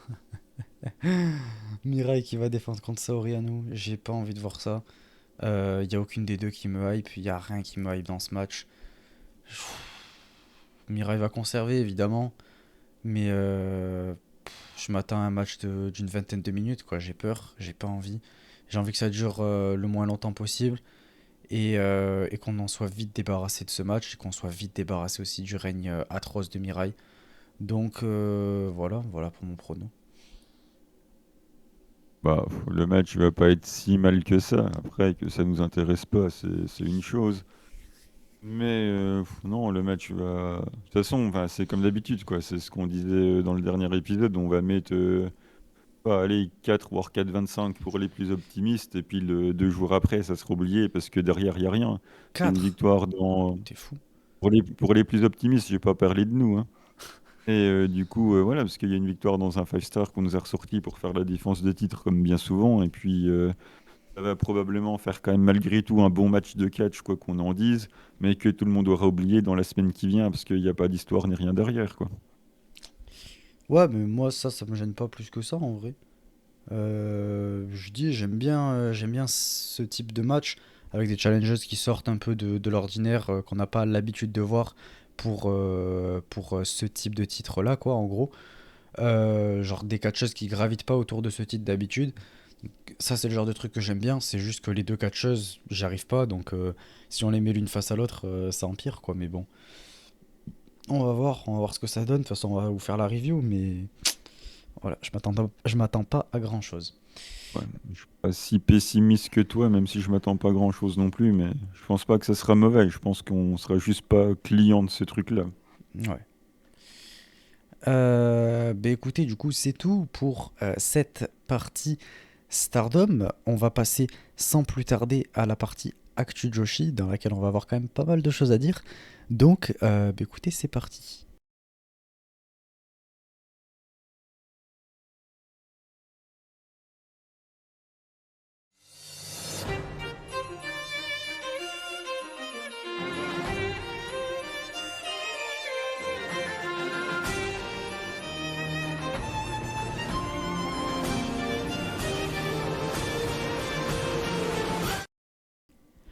Donc, pour cette Actu Joshi, on va commencer premièrement, je pense, par ce qui est le plus important avec les news qui sont passées. Miano, je vais te laisser annoncer tout ça en premier, puisque c'est toi qui l'as mentionné dans l'intro. Ça dépend, qu'est-ce que tu appelles important pour moi? Enfin, il y a déjà Kairi à VVE quand même. C'est le plus gros move, je pense. Ouais, ouais, le fait qu'elle soit revenue, on peut aborder ça. Bah, en tout cas, on part quand même de VV, donc forcément, c'est le plus gros move.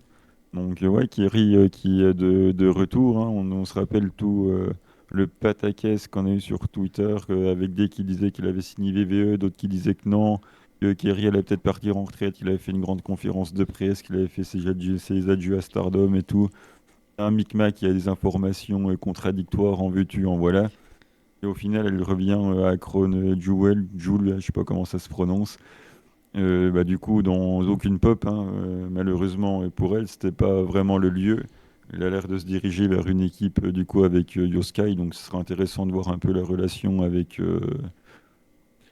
Damage Control. Donc voilà, on va voir, je vais suivre ça de loin. J'ai toujours un œil, vous le savez, sur la VV, ça reste quand même ma fête de cœur. Donc voilà, j'ai toujours un œil quand même là-bas qui traîne, donc je vais voir un petit peu de quoi il advienne, mais au moins ça met fin à tout ce pataquès sur les réseaux là de elle y va pas, elle arrête pas. Voilà, au moins maintenant on a la réponse et on est fixé.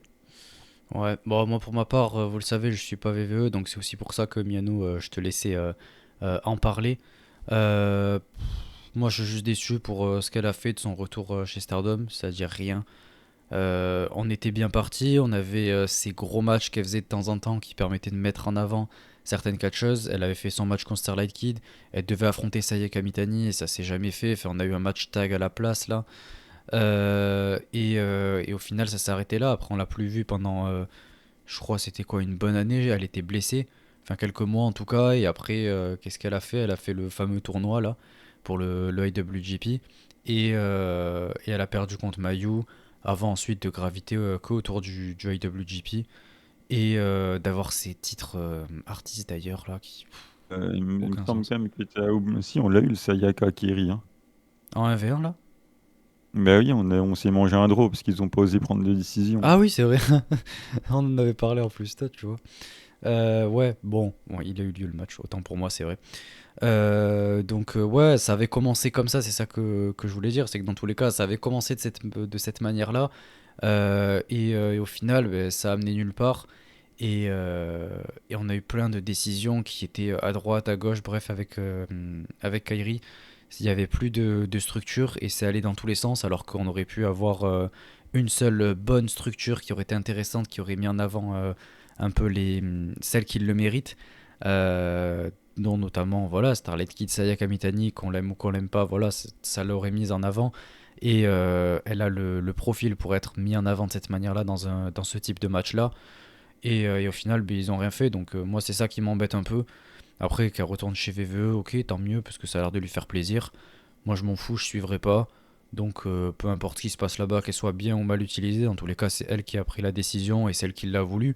Donc je pense que dans tous les cas elle sera contente. Et moi franchement, pour parler vulgairement, quoi, ça m'en touche une sans faire bouger l'autre. Donc voilà. Euh, Puis on va aborder ouais, une autre news, une autre signée, je pense, avec ce qui s'est passé chez Sukeban, avec du coup c'est Sari qui a signé. La Ouais. promotion elle-même l'a annoncé par les réseaux. Ils ont dit qu'ils avaient signé un contrat avec Sari, donc c'est la première du coup à signer, si je dis pas de bêtises, à signer un vrai contrat, pas juste une apparition. Donc Non, elles ont toutes signé des ah contrats à ouais, long elles ont toutes terme. signé. Parce que, de toute façon, vous le savez, j'en ai parlé dans l'épisode, moi je veux pas suivre cette promotion, ça m'intéresse pas du tout. Mais je garde un œil surtout sur celles qui signent là-bas, sur celles qui apparaissent là-bas, puisque évidemment ça me fait peur. Donc voilà, moi je vais rester assez loin de ça. Miano, je sais pas si tu t'y intéresses d'assez près ou pas. Alors, le produit de la compagnie ne m'intéresse pas. J'y regarde d'un œil très discret parce que j'adore les catcheuses qui sont là-bas. Mais bon, ça, je pense que tout le monde s'en doute, c'est absolument un produit qui me correspond pas du tout. Je suis juste content que ça soit Sukeban de manière purement égoïste, car c'est, à mon sens, pour l'instant, le moins dangereux pour l'avoir régulièrement au Japon. Même si les doutes, même si on me l'a d'ailleurs reproché des tonnes de fois, mais c'est pas grave. j'avais déjà dit à la suite du premier show, et toi aussi d'ailleurs, qu'on se doutait que Sukeban n'allait pas en rester là et qu'ils allaient continuer de recruter. Il n'a pas fallu attendre le deuxième show qui sera début décembre, fin de première semaine ou ouais, ou quelque chose comme ça, pour avoir déjà un autre nom signé. Et quel nom? C'est quand même Sari. Donc voilà, je me méfie, voir combien ils vont en prendre, sachant que plus la probabilité qu'ils fassent des shows de manière fréquente sera importante. Et là, ça commencera à poser un réel problème. Pour l'instant, la fréquence des shows fait que ça n'a pas une incidence dramatique sur l'indie joshi japonais. Mais si on commence à passer à un show par mois et plus tard éventuellement à deux, sachant qu'à chaque fois qu'elles y vont, c'est quand même sur des périodes de 3 4 jours, on peut commencer à y mettre un petit peu des doutes et avoir peur pour l'Indy Joshi. Pour l'instant, ça va, mais soyons prudents. Donc, à mon sens, pour l'instant, comme je l'ai dit de manière égoïste, on va dire que ça m'arrange car Sukeban, c'est ce qui est le moins dangereux, on va dire, pour l'instant, pour ses apparitions côté indie japonais. Ouais, moi je pense que ouais, ils sont en train de se lancer petit à petit et ce qui est certain, c'est que maintenant on peut le voir, de toute façon on en a la preuve, c'est qu'ils ont les moyens, ils ont tous les moyens qu'il faut. S'ils ont réussi à signer Sarri, c'est que ils peuvent signer d'autres gros noms, potentiellement des Veni ou des catcheuses comme ça. Ça me Pas de choquerait même l'indie, de pas. toute façon. De l'indie, de toute façon, ils l'ont déjà fait, hein. Ils ont Ouais. pris Unagi, ils ont pris Arisa Nakajima. Donc, oui, de l'indie, ils se sont servis, hein. Mais est-ce qu'on sait pour combien de temps c'est, les contrats? Contrat long terme, du coup, on ne sait pas Ah ouais. exactement. On sait juste que c'est un contrat long. Après, ils ne se sont pas étendus non plus, quoi. Ok, ouais, ouais, donc c'est minimum un an, quoi. Grand minimum. À Donc, voir, on verra. Après, est-ce que le concept ne va pas s'essouffler? On ne sait pas non plus. Donc, de toute façon, ils ont du fric. Donc, que ça s'essouffle ou pas, ça les empêchera pas de continuer. pour l'instant, ouais, ils pourront continuer. Après, si ça flop, ça flop. Tu peux avoir autant d'argent que tu veux. Il y a un moment où tu vois bien qu'il faut stopper, quoi. Même si t'as l'argent. Après, malgré tout, enfin, on voit dans le Discord, même si ça nous plaît pas, on en parle quand même, parce qu'il y a les costumes, parce que voilà, on trouve ça bien, on Ouais, trouve ça complètement éclaté. Au moins, ça fait parler. Et de toute façon, le bad buzz, finalement, ça n'existe jamais. On parle de toi dans tous les cas. Donc, quand on compare aux autres promos américaines qui essayent de faire un peu de Joshi, ça reste quand même un truc extrêmement limité en termes de public. Alors que Sukeban, ça touche quand même plus de monde. Et vu l'orientation choisie, enfin, tout le monde en parle, en fait, que ça soit positif ou négatif. Donc, bah, on ça a dit jamais surtout qu'il y a de l'air de plaire mauvaises. en vrai. Ouais, ouais, ça a surtout l'air de plaire. Et puis de toute façon, il n'y a jamais de mauvaise pub. Donc on parle énormément d'eux. Donc on a même apparemment des experts de Sari sur le Twitter français, visiblement, hein. De plus en plus de personnes en parlent et savent à peine c'est qui. Donc comme quoi, c'est que ça baisse quand même un minimum, quoi. Du coup, bah, on va continuer. On va continuer avec euh, une autre news. Enfin, non, c'est pas ouais, une news, une rumeur qui court sur potentiellement Julia. Julia qui pourrait quitter Stardom pour rejoindre le Performance Center. Apparemment, elle serait très en vue du côté de chez VVE. Ce qui me surprend absolument pas. En fait, on voit tout le monde qui en parle aujourd'hui, tout le monde qui est à fond. Et d'ailleurs, bizarrement, je trouve ça quand même assez ironique, puisque ben, visiblement personne n'a l'air de vouloir voir ça, alors que quand il s'agit de voir d'un côté exposition internationale, etc., c'est les premiers à vouloir voir Julia un petit peu partout et dans un côté qui buzz mainstream, etc. Mais quand c'est chez VVE, visiblement personne ne veut la voir là-bas, soi-disant elle va être mal utilisée, etc. Bon, je trouve que c'est assez ironique par rapport au fait de vouloir la voir d'un côté mainstream. Mais en fait, moi, ça me surprend absolument pas et ça fait même très longtemps qu'on en parle avec Miano et qu'on en parle entre personnes sur Discord, Twitter, sur les réseaux de tous ceux qui suivent le Joshi. Tout le monde s'attend à ce que Julia, en fait, elle finisse par aller chez VVE. Enfin, c'est le move le plus logique. On en a déjà parlé, je sais pas combien de fois. Elle a absolument la carrure pour, elle a l'aura pour, elle a tout ce qu'il faut pour, le personnage, etc. Donc, moi, je trouve que c'est un produit qui le correspond totalement. Et en fait, elle a plus rien à faire chez Stardom. Donc, si jamais elle y va, pour moi, ça me semble logique. Je pense même que c'est une bonne idée. Puisque, ben, en fait, ouais, elle a rien à faire chez Stardom. Enfin, elle a quasi, en fait, elle a tout fait. C'est la plus grosse star. et elle va finir par tourner en rond en fait. C'est pas Mayu Iwatani, l'icône qui peut faire n'importe quel type de match et au final ne jamais être oublié et apprécié des fans. C'est un type de superstar qui peut buzzer internationalement et qui marche auprès de tous les fans internationaux. Donc on n'est pas que sur un produit purement japonais et elle a la carrure, l'étoffe pour être dans un produit tel que VVE. Donc autant lui donner encore plus de visibilité et qu'elle puisse aller dans des plus gros trucs, la voir dans des rumbles, des trucs comme ça, je pense que ça lui irait très bien et ça continuerait sa carrière parfaitement.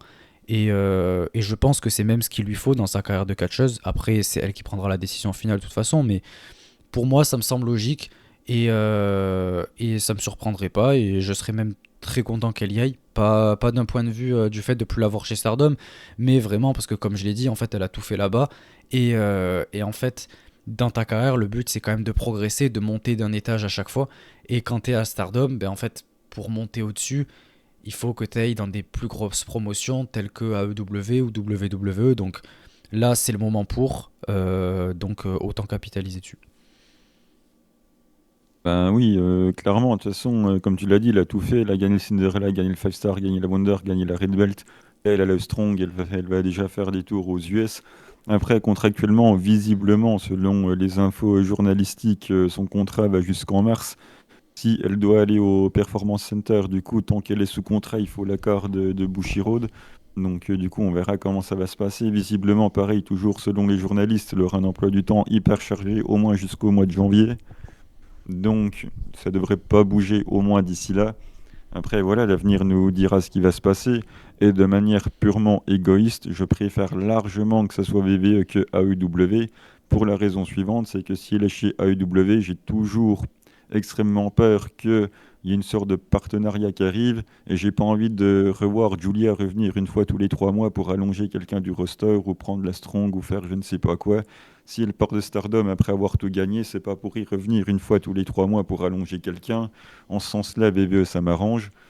Et puis de toute façon, il y a quand même, il faut le dire, pas une haine, parce que ça serait exagéré de dire ça, mais à partir du moment où les gens commencent à regarder autre chose que la VVE, je sais pas, comme c'était naturel du coup de chier sur VVE, où ça sera forcément une catcheuse mal utilisée, ou je ne sais pas quoi, alors que bon, on ne sait pas ce qui va se passer. Ok, Sari, ça a pas été incroyable, mais enfin bon, Yo, elle a quand même un run quand même que j'estime assez correct. Kerry aussi, il a quand même eu des trucs corrects. Leur passage NXT, je suis désolé, il est quand même plutôt bon. Donc tout de suite dire ils vont la renommer limite pizza parce qu'elle a des origines italiennes, parce que c'est la BBE, c'est fun. Bon, voilà, un peu de calme et puis attends de voir comment ils vont construire tout ça si jamais elle y va, quoi. Ouais, et puis de toute façon, je l'ai abordé dans le truc avec Pariamé dans le Patreon, mais du coup, je vais le faire de manière plus, disons, avec plus de visibilité, plus d'écoute sur une audience un peu plus large du coup que sur le Patreon. Mais en fait, c'est juste que c'est un produit totalement différent. C'est pas qu'elle va être mal utilisée, c'est qu'elle est utilisée différemment avec un produit qui change. Et quand on voit Yoskai, certes, elle fait pas ce qu'elle faisait quand elle était chez Stardom, mais parce que en même temps, ben, y a pas c'est pas le même type de catch qui est demandé. C'est un produit qui est purement télévisuel. Dans le sens où on cherche surtout le divertissement plus que l'aspect sportif, ce qui fait que du coup, ben, voilà, c'est pour ça qu'on va pas avoir des matchs 5 étoiles toutes les semaines, même si c'est Yoshirai et qu'elle est capable de tout faire et que c'est probablement la meilleure catcheuse au monde. Donc Julia, si elle vient, c'est pareil, évidemment que elle va pas faire ses tombstones, je sais pas quoi, parce qu'il y a des moves qui sont interdits chez VVE. Pourquoi? Ben parce qu'il y a des blessures et parce que on est sur un roster qui catch extrêmement souvent et qui est regardé par des millions de personnes, donc ils peuvent pas se permettre d'avoir des blessés toutes les semaines. Donc ils doivent faire attention à leur catcheuse, et ils doivent faire attention au type de catch qu'ils proposent. Et ouais, parce qu'on est aussi sur un public où il y a des enfants, etc. Donc on va pas montrer n'importe quel type de move. Donc en fait, c'est juste qu'elle va devoir s'adapter à un produit qui est différent. Et c'est juste ça en fait. Donc il n'y a pas de mauvaise utilisation. La mauvaise utilisation, c'est quand elle finit comme par exemple Akira Tozawa, hein. Je suis désolé, mais là voilà, c'est Oh, chaud. c'est fun, Non, c'est non, fun. là c'est dur quand même. On Quand on en voit a, le en vrai, catcheur, ouais. C'est terrible, on en a jamais autant parlé que depuis qu'il est avec Alpha Academy quand même. Après, Et oui. en vrai, c'est quand même rigolo. C'est idiot, mais c'est tellement idiot que ça en est marrant, quoi. Ouais, ouais, mais c'est plus de la moquerie du fait que ce soit dans le ridicule, quoi. Mais, mais Julia, je pense pas que ce sera comme ça. C'est juste que, en fait, comme je l'avais dit, on est sur un roster qui est large, avec énormément de superstars, puisque c'est la plus grosse compagnie mondiale. Donc, ils recrutent que les meilleurs ou que celles qui font le plus vendre. Donc, en fait, la compétition est extrêmement rude. On n'est pas que sur la compétition indie dans le sens global, dans le sens vraiment hors VVE AEW. On est vraiment sur la compétition interne au sein du roster où chacune doit faire ses marques et chacune en fait doit chercher à montrer son propre spot et s'imposer en quelque sorte. Et c'est avec les meilleures catcheuses ou celles qui font le plus vendre. Donc c'est extrêmement complexe de trouver sa place.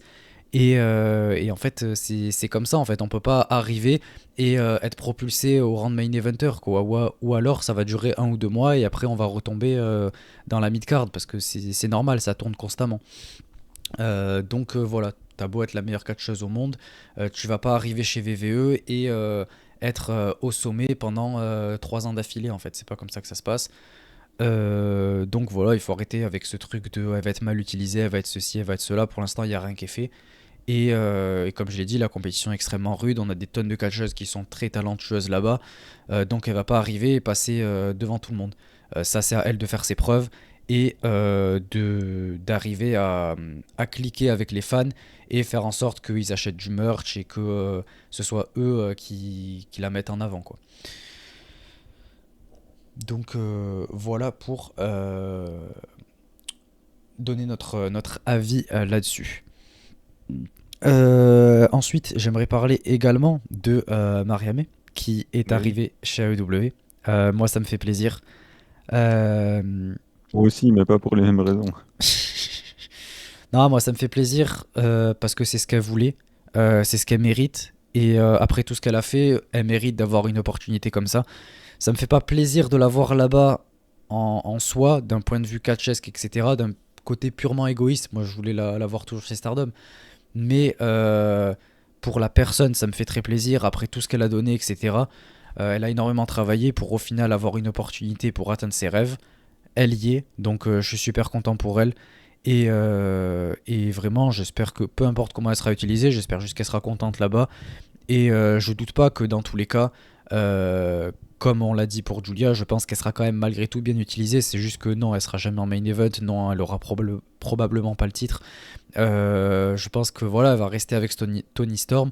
De toute façon, avant même qu'elle y arrive, c'était ce à quoi je m'attendais. Je m'attendais vraiment à un truc où on allait graviter autour de Tony Storm, d'un truc dans la mid-card, etc. Et je pense que elle va y rester. Donc c'est pas si mal. Et j'espère juste qu'en tout cas, elle va avoir la visibilité, quelques bons matchs et que voilà, elle va faire ce qu'on lui demande, qu'elle va le faire bien, qu'elle sera appréciée des fans et que elle gagnera sa vie sans trop en faire physiquement et mentalement, en restant un peu dans la mid-card et en arrivant quand même à se faire une place, quoi. Donc moi je suis content pour elle et je lui souhaite le meilleur dans sa carrière. Oui, moi aussi, hein. C'est pas parce que j'aime pas la gimmick que je déteste profondément la personne, hein. Loin de là, la personne, de toute façon, je la connais pas. Je parle que de catch et de gimmick. Voilà, c'est pas une catcheuse que j'apprécie particulièrement. Donc, le fait de ne pas la voir régulièrement dans une promotion que je regarde, oui, égoïstement, c'est vrai que ça ne me dérange pas. Après, bien évidemment que pour la personne, je suis content. Le upgrade, on va dire, hein, elle passe au niveau supérieur chez AEW. Bon, après, le booking féminin chez AEW, c'est pas non plus l'apothéose, mais elle est dans une plus grosse promotion, elle aura plus d'exposition, elle a largement de quoi s'en sortir. Déjà, elle sera pas confrontée à la barrière de la langue, et puis voilà, elle a une gimmick quand même qui a énormément marché au Japon. Il y a quand même toutes les chances que ça marche aussi aux États-Unis, donc voilà, à voir. Ouais. Donc visiblement son passage chez Stardom a buzzé puisqu'apparemment depuis quelques jours on a aussi vu pas mal d'experts de Mariamé sur Twitter, donc visiblement son run a apparemment dû énormément marquer les gens, donc pourquoi pas. En tout cas il a une vraie carte à jouer. Après faudra malheureusement pas se blesser dans les premiers mois, voilà, pour que la compagnie emmagasine la confiance, qu'elle arrive à se mettre en avant et puis espérer qu'elle arrive sur les shows Dynamite où il n'y a que un show, enfin pas un show, un match féminin par carte, voilà, parce que pour l'instant il n'y en a pas plus, donc ça va être dur de faire sa place, mais voilà. Je pense quand même qu'il peut y arriver, donc voilà, je lui souhaite. Après, très honnêtement, je vais pas suivre, mais je lui souhaite quand même, j'ai rien contre elle. Moi, je regarderai sûrement les matchs qui m'intéressent. Si jamais on a des 1 contre 1, je sais pas, contre Tony Storm ou quoi. Moi, je veux voir, ça m'intéresse contre Hikaru Shida ou quoi, ça peut être très cool. Donc, je regarderai les matchs qui peuvent être intéressants de sa part. Et je pense que ouais, ça suffira cette semaine pour la partie Actu Joshi. Actu Joshi, pardon, on a fait une bonne, quand même une bonne, ouais, douzaine de minutes à peu près, même une bonne vingtaine de minutes. Donc ça fait plaisir, c'est cool de pouvoir développer là-dessus. Et on va passer à la recommandation de match. Donc bah, écoutez, c'est parti.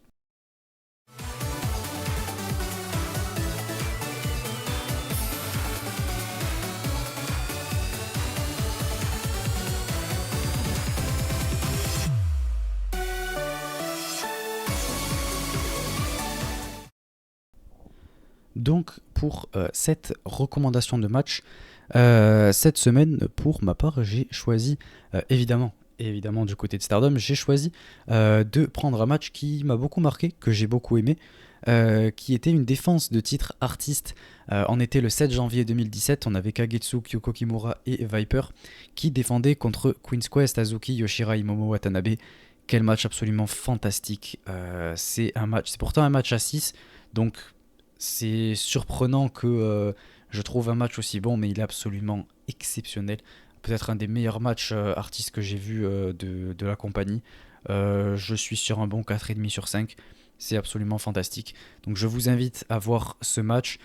C'est le début du règne pour Queen's Quest, pour le règne artiste, avant que Momo Watanabe se blesse. Mais en tout cas, c'est leur premier règne artiste. Et pas face à n'importe qui quand même, puisque voilà, Kagetsu, Kyoko Kimura et Viper d'ailleurs qui remplaçait Anna Kimura il me semble à ce moment là. Donc je vous invite vraiment à voir ce match qui est absolument génial. Là, tu me parles du Queen Quest que j'aime, donc forcément, je vous encourage à aller voir aussi. Moi, j'ai un peu triché en fait, et je vais faire une recommandation d'équipe en lien avec la FAQ qui va arriver. Je vous conseille de voir un maximum de matchs en équipe de Natsuki Tayo et de Yoshiko côté Stardom. Ça fera écho à la FAQ de tout à l'heure, parce que j'adore l'alchimie des équipes. Elles ont eu des matchs de titre contre Yokobito et Yuzuki Aikawa, même un règne tag championne. Et j'adore cette équipe, c'est vraiment l'alchimie parfaite entre la puissance et les impacts de Yoshiko et toutes les dingueries que faisait Natsuki Tayo à l'époque dans les cordes avec la vitesse et tout. Voilà, j'adorais cette équipe. Donc pas particulièrement de matchs à recommander précisément, mais voilà, de regarder un petit peu ce que l'équipe a fait au début des années 2010, voilà, du côté de chez Stardom. Moi, en tout cas, ça me régale. J'adore cette équipe. J'adore en plus les deux personnes. Donc, de jeter un petit œil de ce côté-là, vous ne regretterez pas. Évidemment, de toute façon c'est Stardom donc on valide. Et puis les débuts de Stardom c'est quand même important. Donc évidemment je vous conseille également de voir ça. Et enfin, on a la classique recommandation de Miburo, du coup, comme toutes les semaines, ça fait plaisir, merci à toi de nous recommander un match toutes les semaines. Du coup, il nous dit de faire un tour du côté des légendes pour la reco de match. Ajakon contre Kaoru pour le titre AAAW de Gaia Big Destruction le jour 2, le 13 février 2000. Ok. Donc il nous dit qu'il n'a pas vraiment tout le contexte autour de ce match, mais c'est potentiellement le meilleur match de Kaoru qu'il ait pu voir. Alors moi je vais être très honnête, je connais Kaoru surtout de nom. Tout ce qui est de toute façon AW, enfin Gaia avec tout le titre AW, etc. Et en plus début des années 2000, je maîtrise absolument pas. Mais bon, Aja Kong, à ce moment-là, c'est pas n'importe qui. Elle ressort de toute cette ère là, des années 90 avec tous les matchs absolument fantastiques qu'elle a pu avoir. Donc voilà, je vous invite à le voir. De toute façon, Miburo, il a recommandé que des matchs exceptionnels. Donc je lui fais confiance et je doute pas que c'était un match super. Ouais, j'avoue que celui-là, je ne l'ai pas vu. Mais ouais, Kaoru El Real, elle a quand même une énorme carrière. Elle a commencé fin des années 80, elle a arrêté début des années 2020. Je crois qu'elle a même refait un petit truc vite fait en 2022. Mais bon, en tout cas, ouais, déjà, elle est en fin de carrière, elle continue de faire quelques moves de la troisième corde du côté de chez Marvelous. Donc voilà, une catcheuse que, effectivement, j'ai pas vu des masses pour la simple et mauvaise raison. C'est que moi, historiquement, je suis plus JWP que les autres Fed. Et elle y est vraiment très très peu allée. Donc c'est pour ça que je la connais moins, on va dire, que d'autres légendes. Mais oui, j'ai aucun doute que le match était incroyable. Et si aussi vous pouvez aller checker les derniers matchs qu'il a fait du côté de Marvelous, voilà, c'est toujours sympa de voir une légende en fin de carrière continuer de faire quelque chose. Donc voilà, un petit passage pour voir ce que Kaoru a donné, ça fait jamais de mal en tout cas. Et enfin, on va passer à la dernière partie, la rubrique FAQ. Donc, bah, écoutez, c'est parti pour le petit jingle.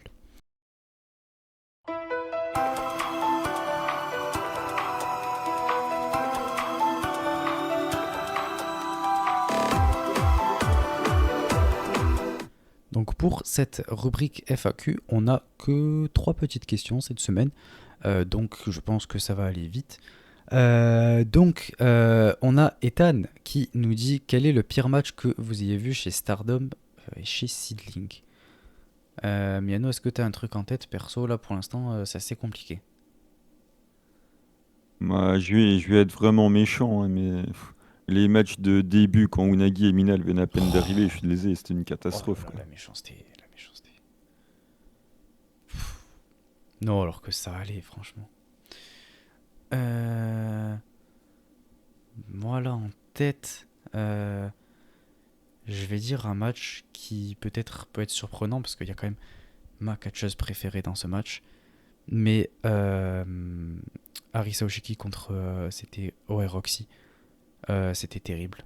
Euh, C'était vraiment pas ouf. Heureusement Arisa elle a carry tout le match. Mais c'était vraiment pas top. En tout cas c'était sa pire défense de titre. Ouais, je suis pas vraiment satisfait de ce match et de cette défense de titre. Et ouais, j'ai été assez surpris. Et ça me fait penser, et ça me fait penser aussi à ce match qui d'ailleurs, je crois même était pire de mémoire. Celui contre Laura Di Matteo chez Yves. Donc c'était un peu avec Stardom, donc c'est pour ça que je le compte chez Stardom. Mais ouais, le Harissa contre Laura Di Matteo, la fin qui est horrible. Je pense qu'il y a totalement un manque de communication entre les deux.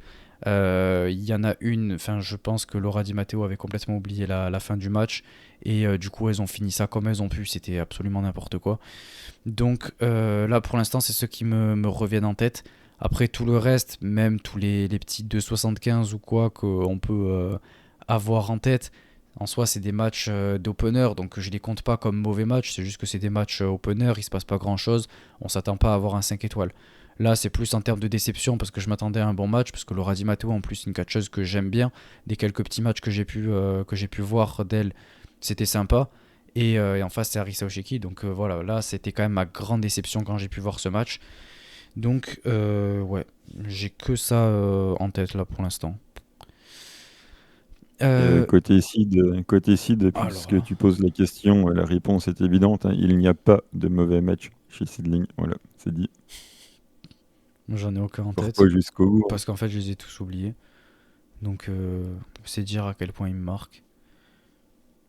Non, non, j'en ai aucun en tête pour Seedling. Tout est Normal. average quoi. Ensuite, on a Florent qui nous dit si d'autres collaborations devaient arriver chez Stardom, comme pour le show de Natsu, vous aimeriez voir qui? Alors, j'avoue que pour cette question, j'ai du mal à cerner vraiment la question, dans le sens, euh, si, enfin, déjà quel type de show, ça dépend, genre une catcheuse indie qui ferait un show en collaboration avec Stardom, ou un truc comme on a pu avoir avec la Wave, ou tu vois, le truc c'est que c'est assez large comme type de show, et c'est ça que j'ai du mal à voir. Après, si tu sous-entends un truc avec une promotion ou avec une catcheuse, un truc vraiment où il peut y avoir n'importe quelle catcheuse Joshi, un truc ouais, où ça pourrait ramener des catcheuses indépendantes. Qui est-ce qu'on pourrait voir là-bas? En fait, le truc, c'est qu'on peut voir quasiment n'importe qui, quoi. Stardom, s'il passe l'accord et tout, que l'accord est fait, on peut voir n'importe qui, je pense. À la différence de si c'était l'inverse, quoi. Une catcheuse dans le monde du Joshi, on peut pas voir n'importe quelle catcheuse Stardom. Alors que dans un show Stardom, on peut voir n'importe quelle catcheuse Joshi. Donc, c'est difficile à dire. Là, déjà, moi, je suis content, j'ai Chichi. Donc, comme on a New Blood, là, moi, ça me va très bien. Euh, et après, la plupart que je verrai, elles y sont déjà passées, tous les Miyuki Takase, etc. KO, du coup, elle y est passée aussi, ouais, dans le show de Natsu là récemment. Donc, qui j'aimerais voir, ouais, le truc c'est que moi, du côté indie, il y a très peu de catcheuses qui vraiment me passionnent, quoi. Et lesquelles qui me passionnent, elles sont déjà passées, donc Moi, j'aimerais. je vois pas la question comme ça. Pour moi, d'autres collaborations comme le show de Natsu, j'entends ça, une catcheuse qui fait un show indé qui est en gros produit par Stardom, quoi. Ah, ben, je verrais bien peut-être Veni, en vrai. Ça me surprendrait pas. Je pense qu'elle pourrait faire un Mm. show à elle seule. Après, je vois pas pourquoi Veni Voilà, produirait un c'est ça. show. Moi non plus, pour l'instant, il n'y a pas de raison logique. Mais je pense que c'est la catcheuse qui pourrait, en termes par rapport à comment elle est établie, comment elle est connue, reconnue, etc., je pense qu'elle pourrait avoir les fonds déjà, le soutien des fans et la crédibilité et la confiance des catcheuses. Donc je pense que c'est une de celles qui pourrait le plus produire un show par elle-même. À quelle occasion, je sais pas, mais je pense que c'est celle qui a le plus les épaules pour. Et après, on a Unagi là, qui va faire le sien apparemment en janvier. Donc, à voir. Mais ouais, Unagi aussi, ça aurait pu par rapport à. D'ailleurs, on n'en a pas parlé dans l'actu Joshi, de la déclat de Suzu qui est certes worké en conférence là, à propos de la blessure de Tam et qu'il fallait qu'elle rende le titre. Il y a Unagi qui s'en est mêlé pour défendre Tam. Donc peut-être qu'elle n'est pas si éloignée que Stardom que ça. Donc peut-être un retour de Unagi dans le futur. Ce serait cool. Pour ça que je fais le lien avec la question, ça peut être probable. Moi, je tablerais éventuellement sur deux options serait plus un crossover, on va dire, avec un prominence crossover Stardom. Ça me semble envisageable. Ou éventuellement, vu qu'on pourrait avoir un show anniversaire de Konami, vu qu'elle a quand même pas débuté sa carrière chez Stardom.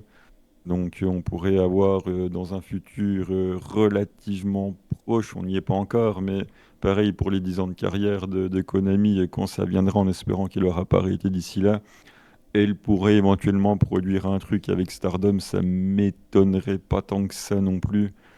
Donc voilà, je dirais soit en termes de crédibilité ou probabilité, soit un show crossover avec prominence, ou éventuellement dans un futur plus ou moins proche, un Konami production ou un truc comme ça. Ok. Et enfin, la dernière question de la part de Elmoloc. Quel est votre avis sur Yokobito et notamment lors de son second run 2016-2017, Victor au 5 Star, Rain Wonder, retraite des rings fin 2017, etc. Alors, pour ma part, je suis pas le mec le plus calé en Yokobito. Des quelques matchs que j'ai vus, ça fait très bien le taf. Enfin, c'est une excellente catcheuse.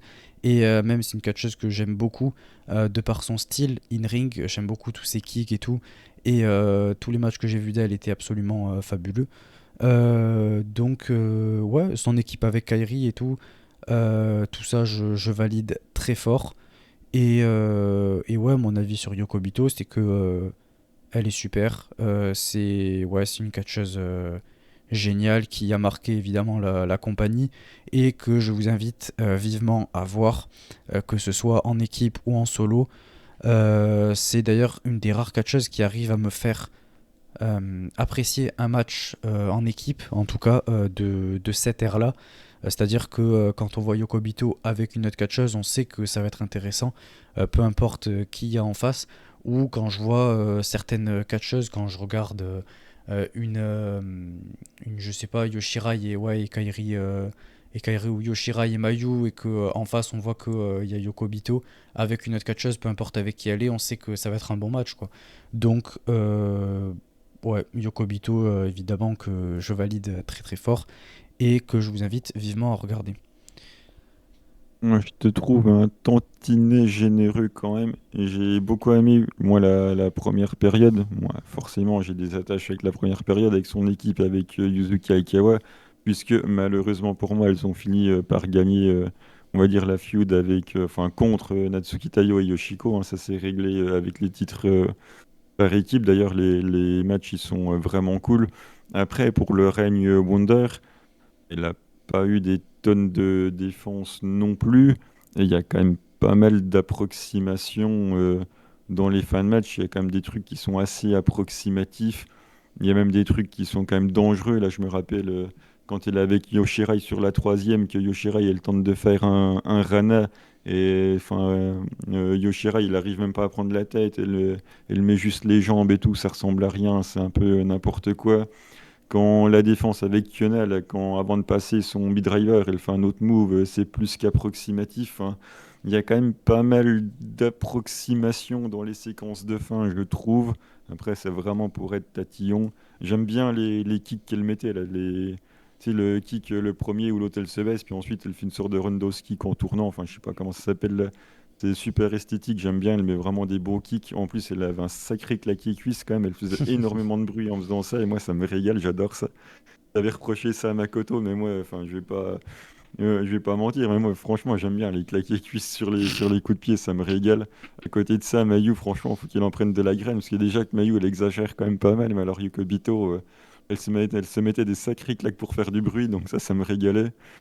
Mais oui, c'est vraiment quelque chose que j'aimais bien aussi, mais je trouve quand même qu'il y a quand même pas mal d'approximations dans les moments chauds, mais voilà, ça c'est juste pour être un peu tatillon. Mais ouais, c'est une catcheuse que j'aimais bien et qui, comme tu l'as dit, a quand même marqué l'histoire de la compagnie et qui a d'ailleurs a quand même enfin, c'est assez similaire un peu à Arisa Oshiki aussi, parce qu'il avait quand même arrêté pas mal de temps, il est revenu, il a pris la Wonder.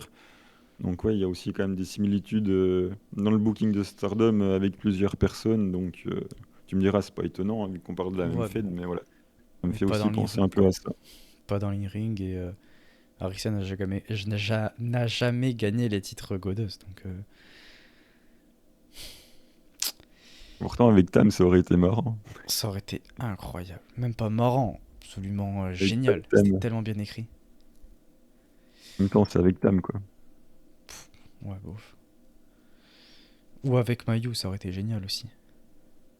Ama qui En même remporte les temps, titres. enfin, il y a tellement de trucs avec Mayu qui auraient été trop bien et que Stardom n'a pas fait. Coucou les MK6 Star Champion, Oh là on là attend là toujours. là là là. Ça, c'est un profond regret. Mais ça arrivera peut-être un jour, hein. Comme Momoas, quoi, les deux plus gros regrets de la division tag pour moi, mais bon. C'est ainsi. Mais Cet épisode se termine, t'as vu comme je t'ai fait la transition. ouais, là c'est. Ouais, on finit pas super bien, hein, franchement. Mais ouais, l'épisode se termine On là. finit sur Tam Nakano. Non, non, non, non, non, non, non, ça ira. Ça ira, merci. Alors en Euh, plus, la pauvre, elle est blessée et tout, donc une petite pensée pour Tam Nakano en fin d'épisode, c'est très bien. ouais, rêver H, comme le dirait Tam Nakano elle-même. Bah écoutez, on termine cet épisode là-dessus, du coup. Merci à tous d'avoir écouté. J'espère que l'épisode vous aura plu. N'hésitez pas à nous dire ce que vous en avez pensé dans les commentaires si vous écoutez sur YouTube ou dans la petite question FAQ du podcast sur Spotify. Vous pouvez également nous le dire soit sur Twitter ou sur Discord, nous dire ce que vous avez pensé du podcast, s'il y a des choses sur lesquelles vous voulez revenir. N'hésitez pas. N'hésitez pas à mettre un petit j'aime si jamais vous avez aimé, à partager ça avec des amis qui veulent s'intéresser au Joshi ou ouais, juste à Stardom ou peu importe. Je pense que Juste à Sidling, bon, ça existe moi. Enfin, ça existe pas du tout même. il y a Donc, moi. ouais, mais il y a que toi. Ouais, Je connais personne je sais. qui a envie juste de s'intéresser à Seedling et qui a jamais entendu parler de Stardom, quoi. C'est impossible. Alors que l'inverse, c'est Moi, possible, tu ils feront la bascule comme moi. vois. Ah, voyons. Comme sur le Tour de France, tu fais la bascule entre la 2 et la 3. Voilà, du coup, ouais, vous pouvez partager et vous connaissez. Si jamais vous voulez entendre plus de notre contenu dans des épisodes plus exclusifs et qui sont plus voilà, en comité entre guillemets fermé, vous pouvez aller sur notre page Patreon dans laquelle on poste des reviews de show, on poste des réactions live, c'est-à-dire des matchs qu'on commente et que vous pouvez suivre en même temps avec nous du coup. Donc c'est toujours assez fun et on essaie toujours Ouais, de prendre. je commente même les promos de Haruka Omezaki parce que je suis bilingue en japonais aussi. Donc, Voilà, il dit absolument n'importe quoi et moi je vous les traduis derrière. Et du coup, ouais, voilà, je disais, c'est assez fun puisque on essaie toujours de prendre une catcheuse qu'on aime tous les deux et qui s'affrontent l'une contre l'autre. Donc ça rend le truc beaucoup plus fun et ça rend un petit peu comme les épisodes. Donc ça fait qu'on a des avis qui sont totalement opposés, donc c'est super drôle. Et ça vous permet de voilà, passer un bon moment devant un petit match que vous avez peut-être jamais regardé. Donc voilà, c'est l'occasion. Si jamais vous voulez suivre tout ça, de toute façon, vous avez tout sur le Patreon si jamais vous voulez nous suivre. Et merci encore à tous ceux qui sont abonnés. Écoutez, c'est tout pour cet épisode 41. On se retrouvera la semaine prochaine pour vous parler de quelques petits matchs de la Tag League qui continue ce week-end au moment où on vous parle. De Seedling, on va faire la preview de Seedling. On continuera sur l'actu de Joshi. Et ensuite, la semaine après, viendra toutes les reviews de pay-per-view. Donc voilà, je pense que là, on est lancé pour quelques petits épisodes assez fun. Et c'était un plaisir de vous faire cet épisode. Merci à tous encore une fois. On se retrouve la semaine prochaine. Ciao tout le monde. Believe in Tam.